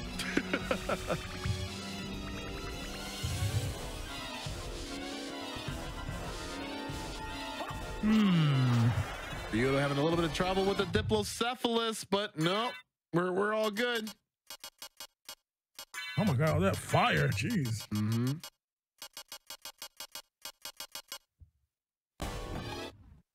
Wait, I just realized that monster is holding something in its tail. Yeah. Was like a woman on the tail there? Yeah, why not? You know what I'm saying? Are you trying to save the woman, but you kill them both? No. There she is. Oh, never mind. She's shooting fireballs. Never mind. Yeah, it's It's a hellish manifestation, John. These are creatures of the night, okay? I don't know. I thought it was like maybe somebody getting captive, and I realized that she's throwing hot breath at you. Maybe she's not on your side. So I didn't even notice that the first time when Tina Hex had him there. All right, we got Tina. Right, I got it. Oh, Tina, really low health here. What looks like she's gonna be coming to the librarian fairly soon. Can she survive supermarket? Yeah, can she survive the supermarket sweep? Now she did pick up the Mystic Pendant. And the Mystic Pendant properties are randomized, but again, but these potential items could be pawnable to the librarian for big cash, big money, big prizes. I love it. Pawning stuff to a librarian. What is going on? I guess everybody gotta make a buck here, so why not? Hey, pandemic side hustle. Oh my goodness gracious.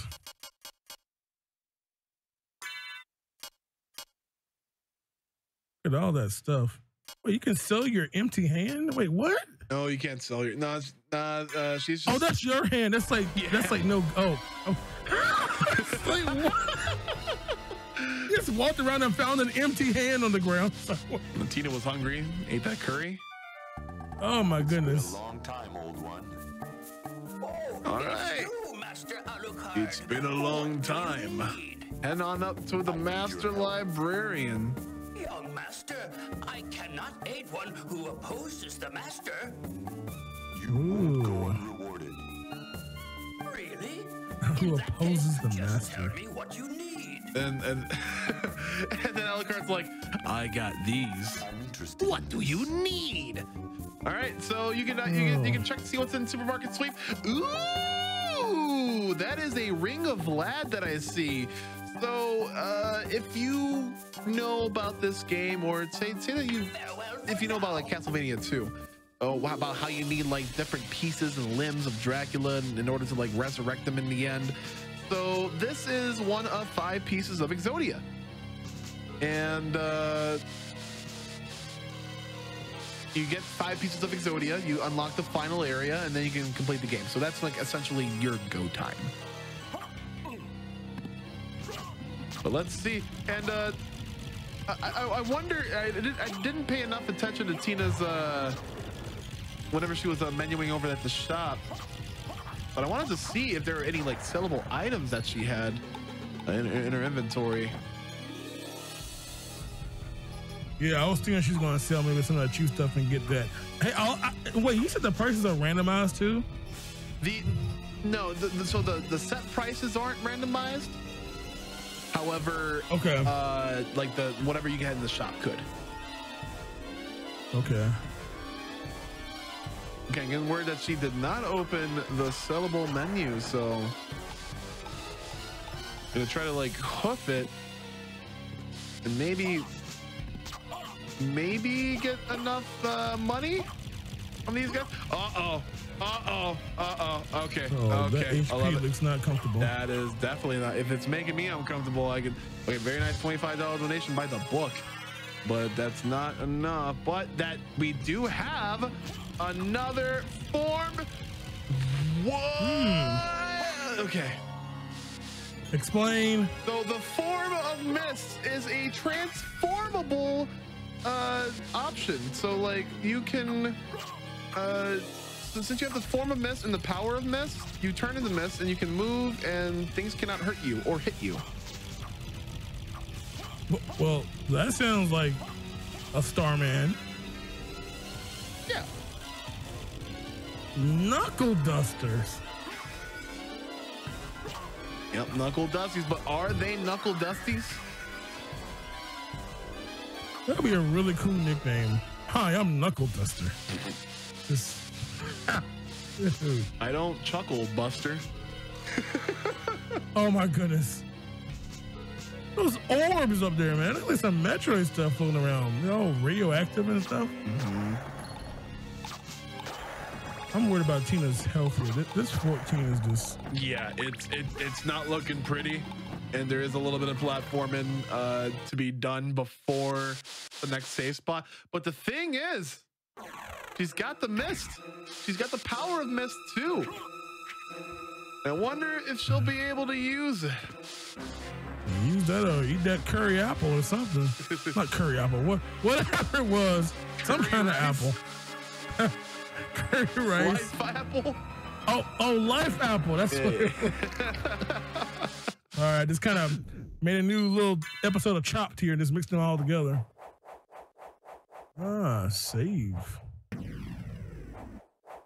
And that's an extremely safe choice. Like, just topped up on there, gets your save point. You already had 3 relics. And now you get the power of mist that wish could pass. And now with that, you can pretty much go anywhere that you want. So you can just float straight up. You can just move anywhere in the air. Yep, because she picked up the power of mist before the form of mist. So the form of mist, you get like a short like air dash, if you even want to call it that. You're just wafting the air a little bit, and that doesn't really take you far. But with the power of mist, you retain that form indefinitely as long as you have that magic point.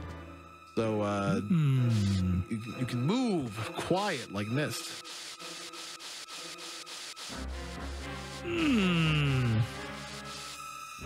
Yeah, and I think that's what Tina's gonna do. Now there are 2 other relics that are open to her right now because she has the mist in the long library, and she's got a map handy. So we'll just see as we're coming up on the last 3 minutes of the run, rather of the challenge. And you might be getting what you want, John. We might be seeing a clean sweep from Tina in round 2, and then a clean sweep from Ryuto in round 1. Yeah, and no matter what happens, we're gonna have to get that last game done to get our ultimate winner tonight. You know, these last couple of episodes have been entirely neck and neck, and like I could not have not be happier. Oh yeah, this is. Where is she going? Wait, what? Now this is absolutely a viable strat because there are, now that you have the power of the mist, there are relic checks that are, you know, a bit earlier in the early levels that you now have access to. So with that, you can literally go anywhere now. So that was a portal back to the entrance. Where the other orange. Okay, I see. Yeah, the first teleporter that you take will always take you to the entrance first. Okay. Oh yeah, peanuts. I saw it. Peanuts. Peanuts. God, the food choices in this game. All over the place. There's a lot of good ones. A lot of good ones. Wait, is there wall chicken in here anywhere? Oh yeah, there's well, maybe in randomizer you might get wall duplicator, but yeah. Wait, did you say wall duplicator? Oh, did you not know about the duplicator? Wait, I can duplicate out the wall. Yeah, no. You break the wall, and then you find a duplicator instead of a chicken or meat or something. Oh, isn't that a bloody mess? So what the duplicator does is that when you equip it and you use an item, you can use that item indefinitely. So it's infinite usage of that item. So if you had a duplicator in your pocket and you had peanuts in one hand and you start throwing them peanuts, you get infinite peanuts. As far as the eye can see. Whoa, I'll be a crikey. That's crazy. That's wow. This game has so much. I'm being so educated here. We got Tina Hacks going up to the, and this is like literally the last like couple of seconds. This is time, but the clock tower is a good locale too. Tina Hacks. If we tab on over to the relics, Ryuto with 1. Tina, I believe, has 3, and she was about to get her 4th in the clock tower as well. And there you have it. Symphony Night Randomizer Relic Collection Challenge is finished with Tina taking it and just completely sweeping around 2. Wow. Well, look at there, you all. Tina is like, you know what? Ryuto can enjoy his shine in the first round. I got this. So that means, everyone, that we are going to have a required game 7 to decide. It's a 4-point game, which means anybody can win right now. Well, maybe not right now, because we have to take our final break here before the climax of the show here, game number 7. And what an interesting game this is. Oh my goodness gracious. This guy right here on this call with me. I was hoping this will get a rise out of you, John, because like this is one of my favorite games that you probably wouldn't like expect me to play, but this is actually a pretty nice childhood favorite of mine, and I cannot wait until we get into it a little bit after this, rather. Oh, it's gonna come up soon, you all. So don't you all go anywhere. Our final break here. Don't forget. Oh wait, this is where Bobby tells y'all the stuff to do. He's got a teleprompter and a cue card for all this stuff. I'm reading. I can't remember this stuff, but you know, follow the stream. Use your Prime sub here on the channel if you have it free. Don't forget to check out the YouTube in case you jumped in late, because some of y'all jumped in late. You had things to do. You forgot. You overslept. So of course you can go back and watch the VOD on YouTube here on our GDQ's channel. So don't forget that stuff. But break time. That's right. That's right. It's break time, and I'm definitely reading words out the teleprompter as I speak right now. We cannot wait to show off game number 7, our final challenge, where things have come down to the absolute wire between Ryudo and Tina Hacks. We are going to break away really shortly just for a quick ad, but if you don't want to see those ads, you can always feel free to drop $5 on us or that Prime Gaming, and then we'll get a whole bunch of emotes and that ad-free viewing in return. But speaking of return, we will do so in about a few, so do not go anywhere. Final Boss Brothers challenge, rather, after this. Stay tuned. All right, y'all. The moment you've been waiting for is finally here with a extremely competitive last game challenge of Super Boss Brothers episode 16. We have seen these two competitors take 3 games in a row respectively in rounds 1 and 2. And now Ryudo and Tina Hacks get down to the brass tacks with some Gradius III. Well, I mean, if you, I guess I spoiled it for y'all, huh? I mean, it would have happened either audibly or visually, so we tried to go the audible route this time, apparently. Well, fine. Challenge 7, game 1. Y'all, y'all know. Y'all already know. Yes. Yeah, and this will be Black Tax's last episode, so we was looking for a new co-host. Yeah, Ryudo will be stepping up after me, and y'all have fun. Yeah. You know, we could do like Jeopardy and just have a rotating host every week now or something. So if you're interested, yeah. Yo, well, there it is. But there we go. Gradius III. It is going to be the highest score challenge. It's on easy difficulty. Players can choose any loadout. This is what I love. I love it when games give people choice. What do you want to take into battle? You know, like, what kind of loadout do you want? I want everything. Yep. The woiks on my boyga. Yes. Mm-hmm. Give me the meat lovers of Gradius. Well, Gradius III is pretty much that. Like it's getting down to meat and potatoes, like right off rip. Dodge your way through the levels of this classic shmup. Careful though, lag will make it easier, but limit how far you can get into time limit. That's right. You only have 20 minutes to get as high of a score as you can.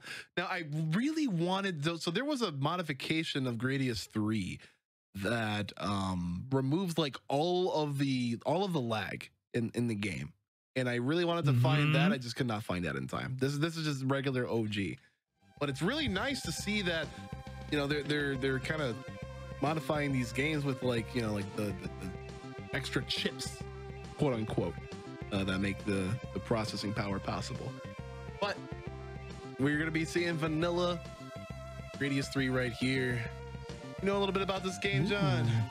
You excited? Yes, I have played too much Gradius in my life, and I batted all of them. That is all. All right, good. I get frustrated having to start over, man. Oh my goodness. All right. Well, let's we'll talk shop a little bit about that, but we'll get on to our final challenge in 15, 14, 13, 12, 11, 10, 9, 8, 7, 6, 5, 4, 3, 2, 1, and go.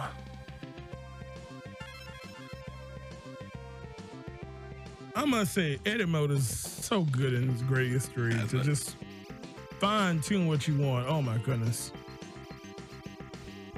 This is probably like one of the first games that people like picked up and was like, yo, this is like absolutely like super cool.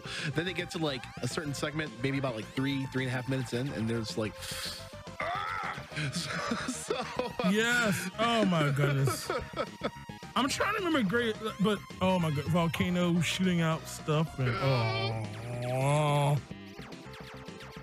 yeah. So, but yeah, highest score challenge. If you want to dodge stuff, you can, but make sure that you hit every little thing on screen so you can get the high score. yeah, this game. Oh, this game, and this is we're on what's SNES here. What? Hold on, producer. Yes, producer. This is the high score, right? Right. This is the high score, right? Like it's set in motion. Hold on, y'all. We're having a. We're having inside talk real quick. I'm pretty sure it is. Yep. Okay. This is hilarious. Let's go. You know.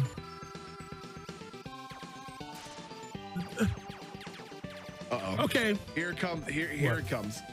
The absolute lag fest of Gradius. I see no lag here. Looks fine to me. You might want to adjust your Gunner glasses, John. I mean, Gunner, ain't no sponsorship over here. Shoot, Gunners. Go ahead, please. Hey, I got Gunners on. Man, please. I ain't seen you with glasses in my life. You not see me? I will take a picture right now, John. You have Gunners? I have Gunners. I didn't know they made them in sizes that big. Because I sure need some. I mean that in the most honest way. Look, we got big heads, okay? Look. I'm not denying my DNA here. Hey, look, ironically, these are, I guess coincidentally, the types of frames that these are called are the cruise frames. Are they like prescription? No, they're just darn good glasses. Oh yeah, you have perfect vision, unlike me. So, crab people. Where? Hold on. Where did you get crab? Because crabs have claws that pinch you. That's what it looks like. It's one single crab. It's one of those. It's a one-clawed crab. That's what they say. Order at the Ramsey restaurant. Yeah, I'll have the one-clawed crab. You know you're fancy when you just take the loss and just sell it, one crab claw at a time. Like, yeah, buy one, get one free. Let's go. What a steal. Oh, my goodness. Oh. All right. Well, this is kind of cool, though. You see them both having a different weapon set here. And Tina Hack is going. We got, oh, my goodness. How many? We have, like, 3 effects going right now? 4 now? We've turned into a U.S. starship here now. And this is exactly what you want to see. A shuttle. But again, you gotta be mindful of all of the lag created, and there's gonna be a fair amount in this segment specifically. And I can't remember about Gradius III. Like, most Gradius, when you die, you lose everything. You're just back to just vanilla. Mm-hmm. So I'm trying to remember if Gradius III is like that. But let's not think about it, because lag, this is diminishing returns. You have all the weapons, but you can't go fast. But you can kill a lot more stuff, just slower paced and big bubbles. Yeah. It might bode well with like eliminating like the enemies on the screen, but like it just kind of like takes like a lot. See, I know why this game was chosen. See, this is you right here. This is on Mega Man 9 nonsense. We killed them bubbles and they split off into 4, and then them bubble spitting enemies. Look at this. Look at Ryo's screen. This is a hot mess of air. And oh my God, the frames. But this isn't even Ryo's fault. This is just someone who decided to make the bubbles. Like, you were better off by not shooting the bubbles, honestly. I mean, how many points are these things even worth? Look at this big old Super Saiyan one over here, man. You want to talk about sprite size on the Game Boy? This thing, look at that. Oh, Lily. Oh no. Ryu was probably tired of it. Now he's back down to this basic shooter here. But look, man, no more lag. Right?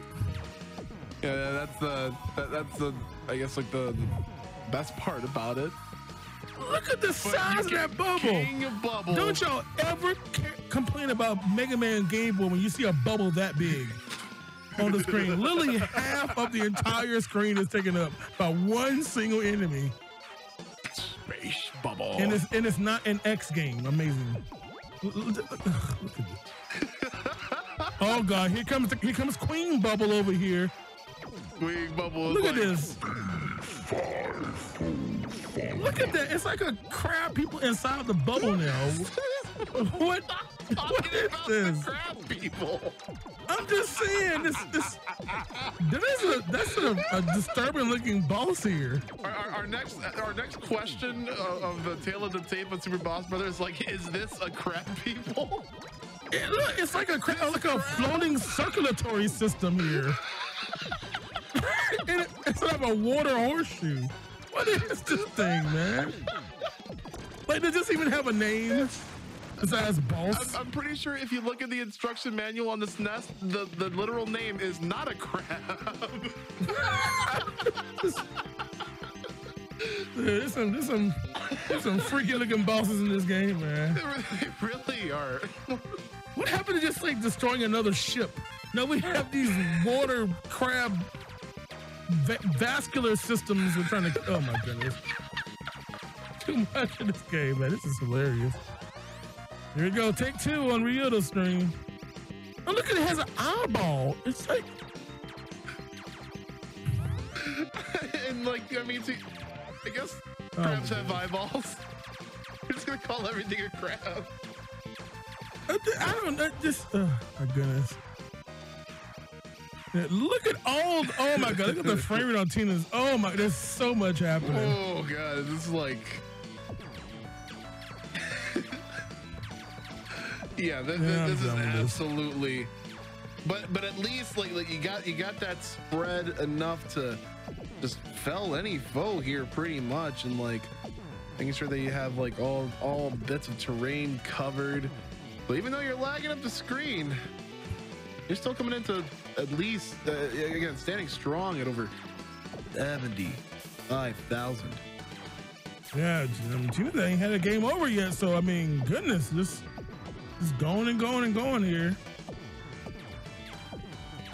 I can't wait to see the next boss to see what design it is. I like Ryudo's weapon. Yeah, look at like sonic booms here. What is that sound? You know the like the really old school sound effect for like a sonar and like the Hanna-Barbera just. Oh my goodness gracious! If I heard that, I would be turning down my volume. I'm like, look. Especially as much as being shot right here. Hearing that like 10 times a second here. Oh my goodness. Yeah, the ripple effect is definitely a thing. I wonder if it's like the most lag generated. Hold on a second. That was a bright flash there. Kind of caught me off guard there. I didn't know where you blew up. All right. Oh, I see. Oh no, I see volcanoes on Tina X. That's why I turn off Gradius right there. Yeah. Any volcanoes is just like when the screen just stops for like 10 seconds. You have to just evade. But the amount of projectiles that are like on the screen, look at that. That's so amazing. Watch out! Diagonal scrolling. Yeah. Oh, it continues. Oh my god! Up and down. Tina's over there doing a contra code, trying to dodge everything over here. This mess. The sun just rised. Naruto slowly catching up. Was it a boss? Oh, it looks like a giant mouth, but it was shooting like the. It was the sand crab this entire time. It was like a big old mouth, which I realized was like a wall of stuff. Oh my goodness gracious! All right, I'm cleared away here. Jeez. Yeah, what a great strategy from Tina.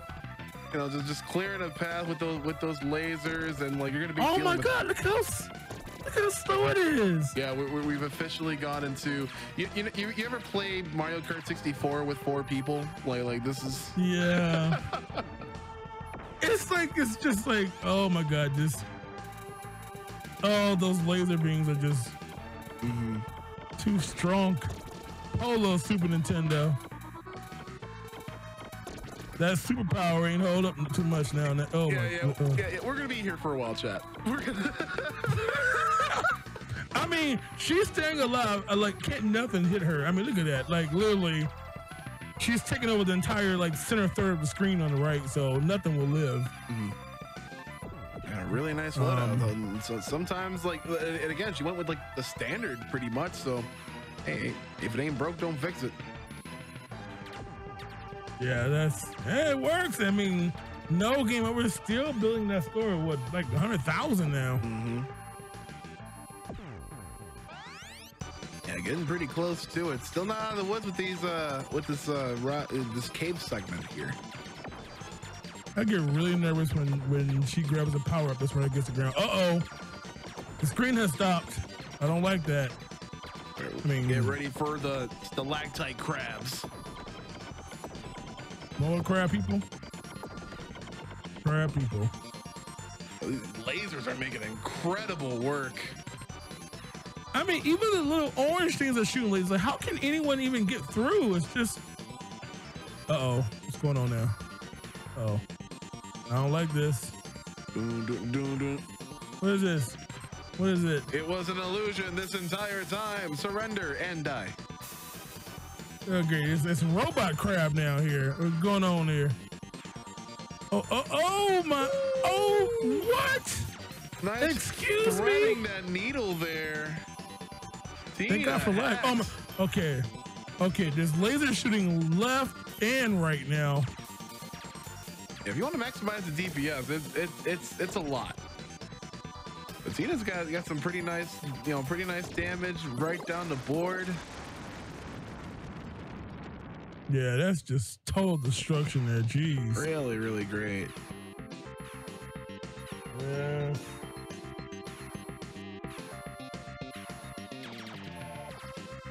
Oh my goodness. Well, Tina has been playing over half of the allotted time now, so I feel like whatever score she's going to get, she's not going to be able to surpass it.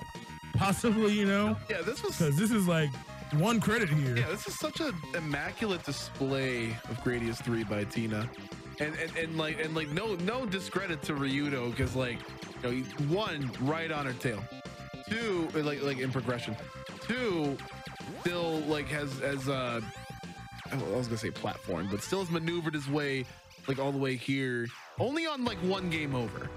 So and also Gradius III is pretty freaking hard. So this is still a well fought challenge here. Yeah, because I mean, same boss here, just a huge difference in weaponry, but man, oh man. Oh no! I should have just kept. That is. Bobby, why didn't you just keep your mouth shut? See, look what you did. It's my fault, y'all. That commentator's curse, but it's all right. First he spoils the game, then you know. Okay, no, I'm good. I thought. Okay, you know what? You know what? Actually, it wasn't your fault. Let's blame Tech for not changing the slide. Yeah, that's it. No. Let's blame somebody.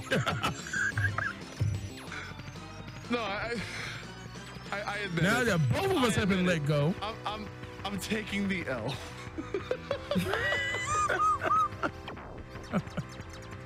Let me go ahead and say that right now. But we also got Tina Hacks on Easter Island Planet Asteroid Mountain.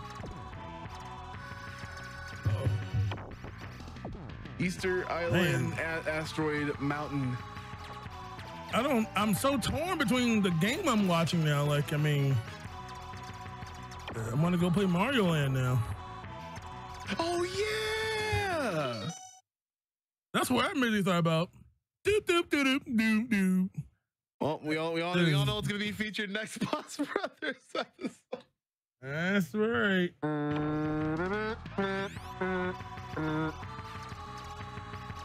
Well, let them know. Oh, Ryudo. Oh, Gradius III hard game, but look at all. Now, come on now. I can see a couple of them, but not like, 32 of these things rotating in some. This is what's known as the Easter Island crab. Now the crab has like 58 mouths and yeah. and this is why I stick to shrimp. Easy. Crabs are too complex of a creature. Still shooting, barely even on screen and still shooting. Yeah, those are the things that can like trip you up with this. As we're heading into the final 4 minutes of the challenge.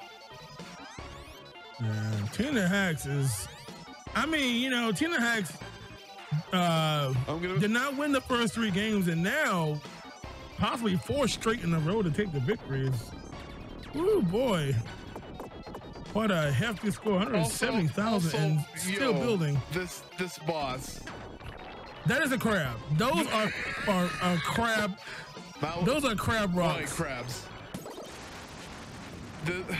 See, here it comes. Sense. Like how can what? It just fades to black like a bad sitcom. Like what is this? Like oh, this is just an illusion. It's okay. You're just hallucinating because you're It's starving. just an illusion. All right, great. So we're basically watching Mario 2 here. This is all a dream here. None of this is really happening here. Tina Hacks is going to town here. She is just not letting up any in this round. Yeah, we make the fair assumption she's played her fair share of shmups before. So, yeah, I went broke as a kid playing these games. I gave up. Too much money. Yeah, those back in my day, 25 cents could have bought you, a 4-pack of AA batteries. But you can't just be using up all your quarters. Stop lying. Stop lying. Stop lying right now. I hate you, John. What? They were definitely cheaper than they are now. That's all I do know. I was to say, don't blow my mind because I'm a youngin. Like, 25 cents for a. I know. I better invent time. Imagine playing a Game Boy that took D batteries. Yep, that's me right there. Oh Lord. D battery Game Boy. Anyways. 2 more minutes left, and the lag just keeps coming, and the death hazards are just aplenty. You got like slightly parallax background scrolling, plus the fire and all the sprites, and oh boy. Jeez. Yeah, she's over 200,000 points now. And that's definitely enough.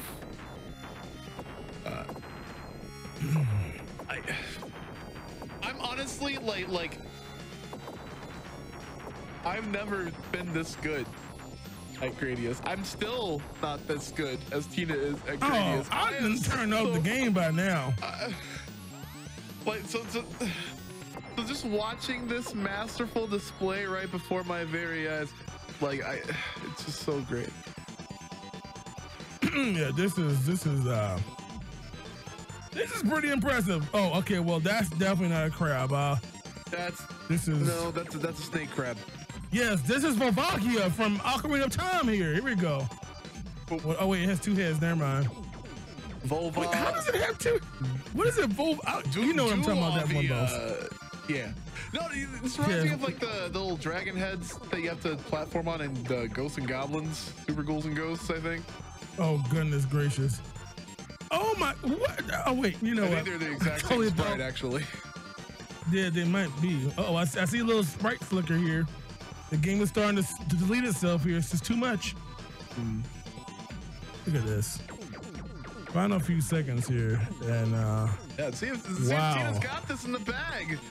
And like with this momentum that she's carried all the way from this, from round two, beginning of round two, you can finally, and there it goes. Everything disappears, and there you go. Tina, well, absolutely dominant display of Gradius III, thus cementing her into being a super boss tonight.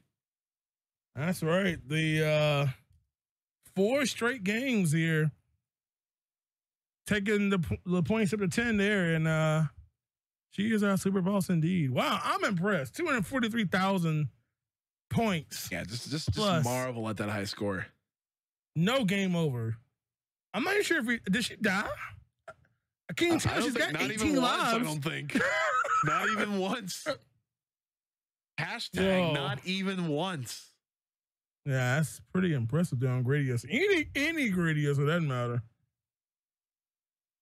So, well, that's gonna be it. I guess we're gonna get our players in here and have a little chit chat here and discuss their also overwhelmingly happy experiences here.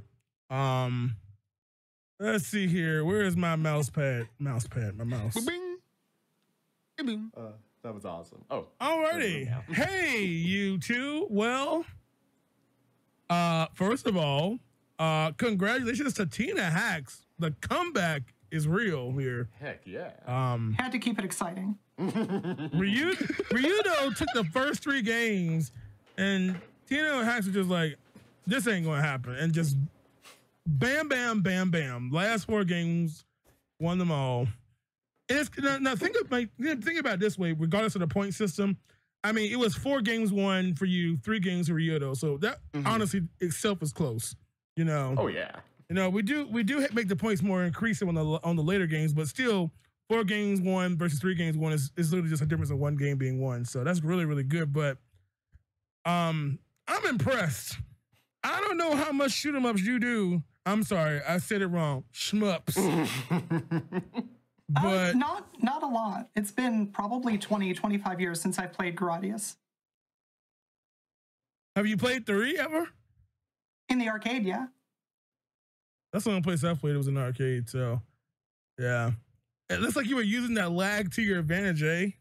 Yeah, I mean, at the point where we were told, hey, by the way, the options lag the game.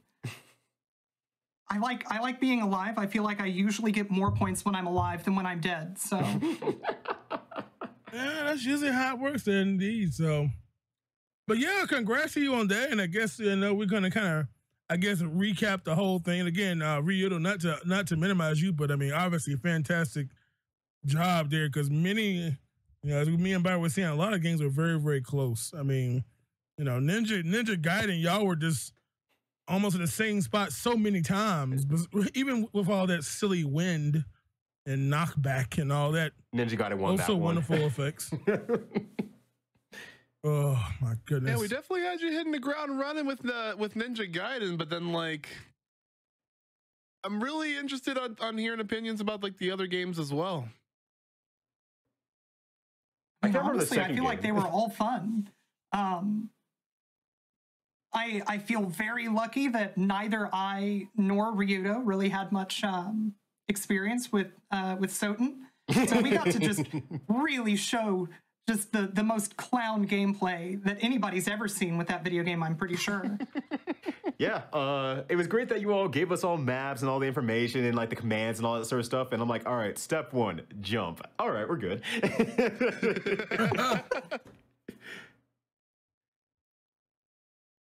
Yeah, that was really, really cool to watch. I mean, obviously, you know, Bobby being the king of that game, obviously. Oh, yeah, boy. It's true on the pedestal there. Oh boy. Oh yeah. You know, but me, of course, maybe I didn't get as much of it as I want, but okay, I want to hear your opinion about Sonic 3. So as I was telling Tina, all my Sonic experience actually comes from Sonic Adventure and Sonic Mania. So that was my first time playing it. Oh, if you play Sonic Mania, that's already training for. Wait, what? Huh? What? Don't worry, Tina said the same thing. Okay. You're good. You never. Okay, I'm gonna need you to do a Sonic marathon. Okay, thanks. Okay. I can do it. You are missing out on a world of experience of just amazingnicity. I was definitely saying like, this is pretty fun. I'm enjoying this. I get Sonic now. Yeah, it's like Mario, but the guy's blue and he can roll. I can roll. That's that. true. Both of those things are true. Yeah. So. Oh boy, I was you know, but it was cool to see Sonic again. Fun to see that, but. What about good old Pringles? Very unironically enjoyed it. Yeah, it was actually really good. It made me feel. I mean, you've both been to GDQs. The number of times that several of the televisions have just been commandeered in the practice room for Pringles. I never played it, and I feel I regret that decision now. Both because I lost that match, but also because it was actually really fun. So the next time you attend a GDQ, when you see that board that has everyone's high scores. I know. I'm gonna have to do it. Yeah. Yes, because they say yes, because now you're an advanced player. Both of you all are.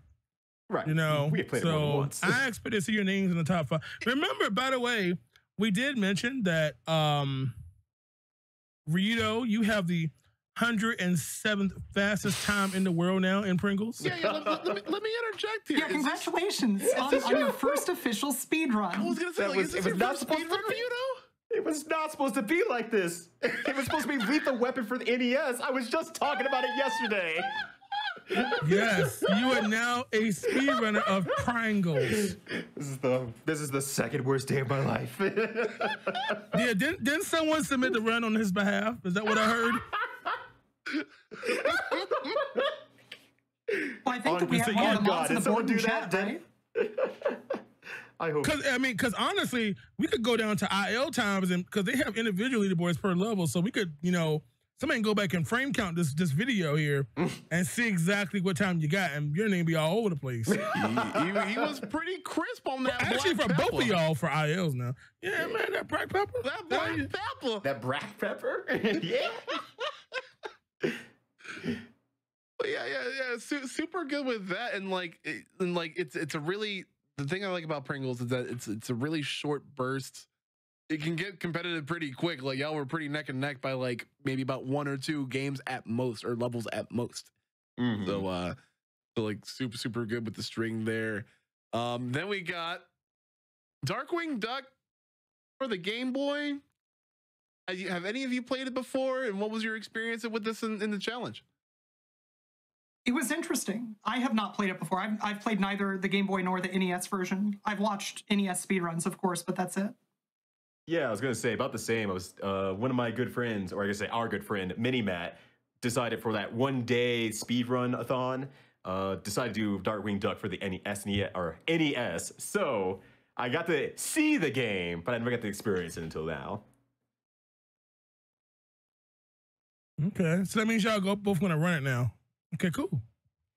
I mean, unfortunately, my Super Game Boy, I don't have it here. Oh. It's so sad. You can always just run the NES version instead, you know.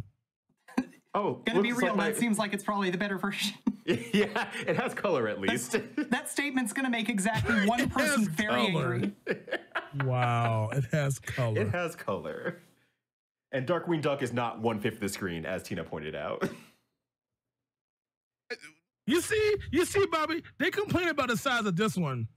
And that's will be the enhancement from Mega Man 1 and 2 they Game hadn't Boy. played Dr. Wily's Revenge yet, which was made by the same team, and they obviously learned on their mistakes and give them the proper portions in Darkwing Duck. Okay. Okay. I want to get to talking about. So we talked about this a little bit with Tina, and I want to get more thoughts from the both of you again. But Rockman 3 Winter Night. Now, Ryudo, I know you're really good with execution in fighting games. Tina, I know you're a really skilled runner of mostly RPGs. Now, how did it feel like getting thrust into pretty much classic Mega Man at 2 times speed with all these annoying enemies? I mean, it was a ton of fun for me. Yeah, it was sure fun. I wish I had more time to play it, actually, because I was like, I'm learning it. I'm getting it. You've got the rest of your life. We give you gifts They at Super can't Boss Brothers. get more time than that. Yeah. They save time because they make it go twice as fast. So that means it's half amount of the time. I can have my half of other life freed up because it's so fast. So yeah, would you folks revisit this like with a casual stream in the future? Yeah, actually, probably yeah. Yeah. Not lying. I know I am. I agree. It's a really cool one. This is the most I've actually seen of the game because I saw someone else play a little bit of it. But yeah, I want to play it myself because I haven't played this through. So we could start a whole community on this game here, or grow what's already out there, should I say, or help grow. We'll be at the top of the board. I'm It's down. gonna be great. I know Bobby's down for it. Mm-hmm. Bobby's always down. Yep. Except for learning Sonic games. I can't get him learning Sonic games. That's a problem. I'm never Yeah, when learning is Sonic 06 game. again? Nope, I'm never. Yeah. Nope, no. Ever that's so. Second. Oh my goodness, we could do in. Sonic 06 co-op. What? Oh, yo, let's go! No, that's What? terrible. No. 10 out of 10 idea. Good job, John. It's only terrible because it's never been done yet. In fact, all 4 of us can co-op it. I like this. I don't know. Okay, that sounds okay. Maybe that's a bad idea. Actually, I don't know. this topic. So, are there any shout-outs that you two want? And I'm going to play my re-segue back to you. How about that? Yes. Where's my reverse card? This isn't Uno. This is. That's it. We need Uno cards for challenge. We do what we want to do. It's our show. All right. Well then. Well, they let us anyway. All right. Yeah. All right.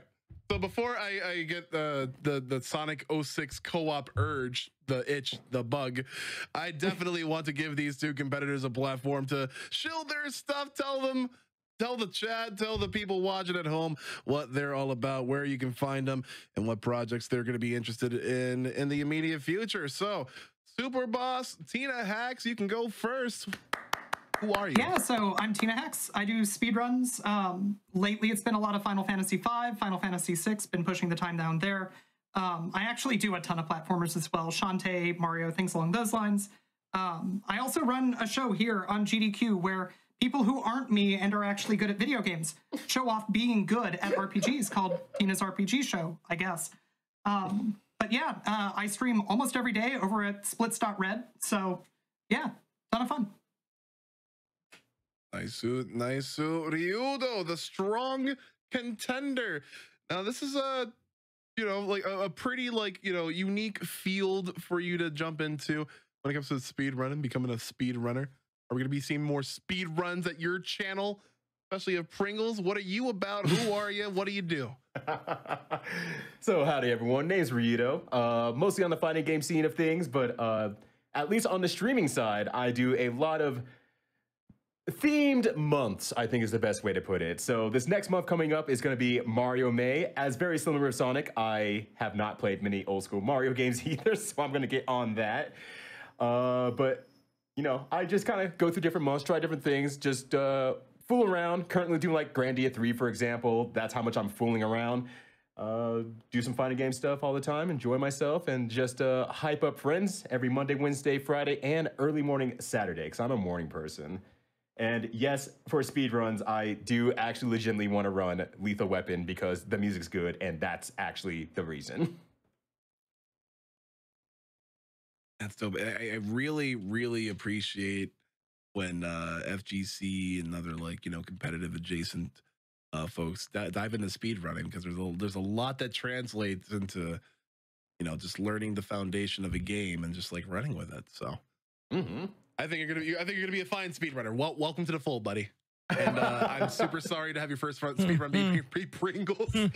I mean, it was either that or Lethal Weapon, so Oh. So that's the better choice for sure. Ooh. And then again, thank you folks for being here with us and with a glorious display, a really, really great just episode of Super Boss Brothers in general. Big John, do you have anything to say before we sign off, sir? Any pipe projects? Well, first of all, if you all know exactly when you're looking at an ingredient label what spice is, when it has a list of ingredients and it just says spice, let me know what exactly just spice is. Natural flavors too, don't forget. Yeah, spice and natural flavoring. Because the last time I went to a grocery store in the spice aisle, I didn't see any bottle that said natural flavoring. Don't know what exactly natural. Was that nature? Like a hint of dirt, rock, and sediments? I don't know. So, but yeah, so I'm streaming. What am I doing? I don't know what I'm doing. I think I made a tweet and I forgot what I was doing. Yeah, I'm trying to pick up a couple new speed games. I remember, if you all watched the past episode of Super Boss Brothers, I was talking about learning. Well, I think I was trying to get Bobby with me as well, learning Crash 2 and Trance. Ooh, word. With the Game Boy Advance. So I might be starting to learn that soon. Maybe revisit Lost Levels in a speedrun marathon. And I'm hosting a game show. Yay, cool. I got this new game show thing I'm doing with Tempo Storm. Yeah. And so I should be taping the first episodes tomorrow, where people have a chance to win monies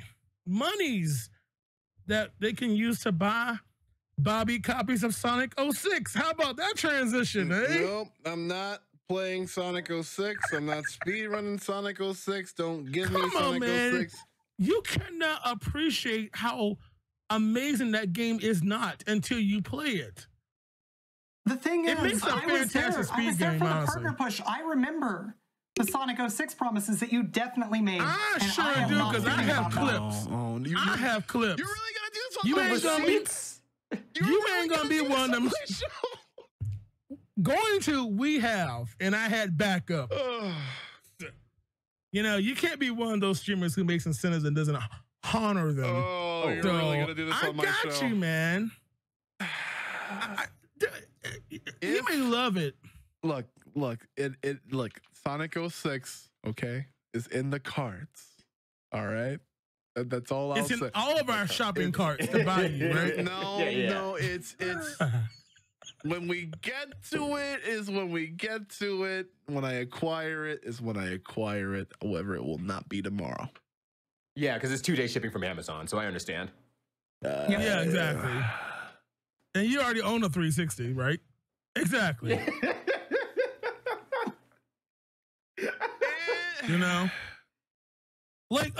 I'll put it on my stream because I had to do all the stories. And the funny thing is, when I went to go buy it, because I bought it from GameStop, and when I called him, the guy working asked me, he said, "Are you sure you want to buy this?" I'm like, "Yes." He said, "We do have other Sonic titles." No, I need this one. I said, I have an incentive I have to do to play Sonic Silver and Shadow Story. And he even gave me a discount. Wow. He marked it off.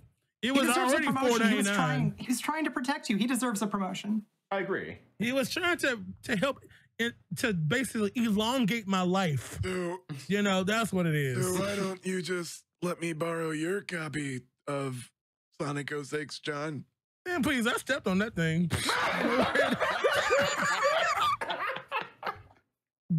Bump that game. I served my time. It's your time now. Y'all really want to do me like this on my birthday? Yeah. We love you. We're doing Happy it out of birthday, Em. love. Happy birthday, Who Mom. says a birthday is going to be only for happiness? You know? See, you're celebrating the life by giving us entertainment for your life. Yeah, that sounds good. So, yeah, make sure you all wish brother the Blacktastic a birthday. His birthday is in about well, here on East Coast is about 57 minutes from now, but for him, an hour and 57. So No, I'm on East Coast. I'm on East Coast. It's 11. you ain't on no water. It's yeah, you are. Okay. Yeah. So make sure y'all spam his timeline on Twitter and say happy birthday. I love you, Bobby. Just call me Bobby. Big Bobby. Blah blah blah. Big Bobby All that birthday. cool Happy birthday, my guy. Hey, thank you. And hey, the least that you can do for me on my birthday is promise me that you'll be here the very next time that we do a Super Boss Brothers episode, which should be, I want to say, the 14th of May, which is just that midpoint. So, hey, if you want to see 2 more contestants, 7 all new challenges, and 2 of the blackest game show hosts on twitch.tv, then you definitely want to be coming back here in 2 weeks time. And again, we do have even more hot fix content on the rotation. Tomorrow we got Kung Fu Fruit Cup with that show. And sorry, I was just that show. Like, is that a bit or not the I tried to like slightly like abbreviate it because it starts with that show, but then I just end up sounding like this. So bad just grammar. threw a word out. Just you had a chance. anyways. You'll get them next time, old chap. No. Tomorrow at 7 p.m. You got That's Never Happened Before. All right. You got glitchy games with guests. You got explanation of those glitches, kind of like how we did with Castlevania Symphony of the Night a little bit earlier. And you got Kung Fu Fruit Cup. So if you like a little bit of all of that, you definitely want to tune in GDQ Hotfix tomorrow. But I do believe that is going to be all the time that we have here at Super Boss Brothers episode 16. Again, what a glorious display by these 2 competitors, Ryuto and Tina Hex. Again, please follow them at their respective social medias and Twitch streams and all that, especially because I do want to be enjoying me some comfy Final Fantasy V RTA quite soon. But speaking of quite soon, we will see you soon in about 2 weeks time for another episode. And stick around, because after a little bit of an ad break, we are going to go forth with that excellent GDQ raid. So do stay tuned, but we will bid adieu to you right now. Have a good night, everyone. Take care. We'll see you soon.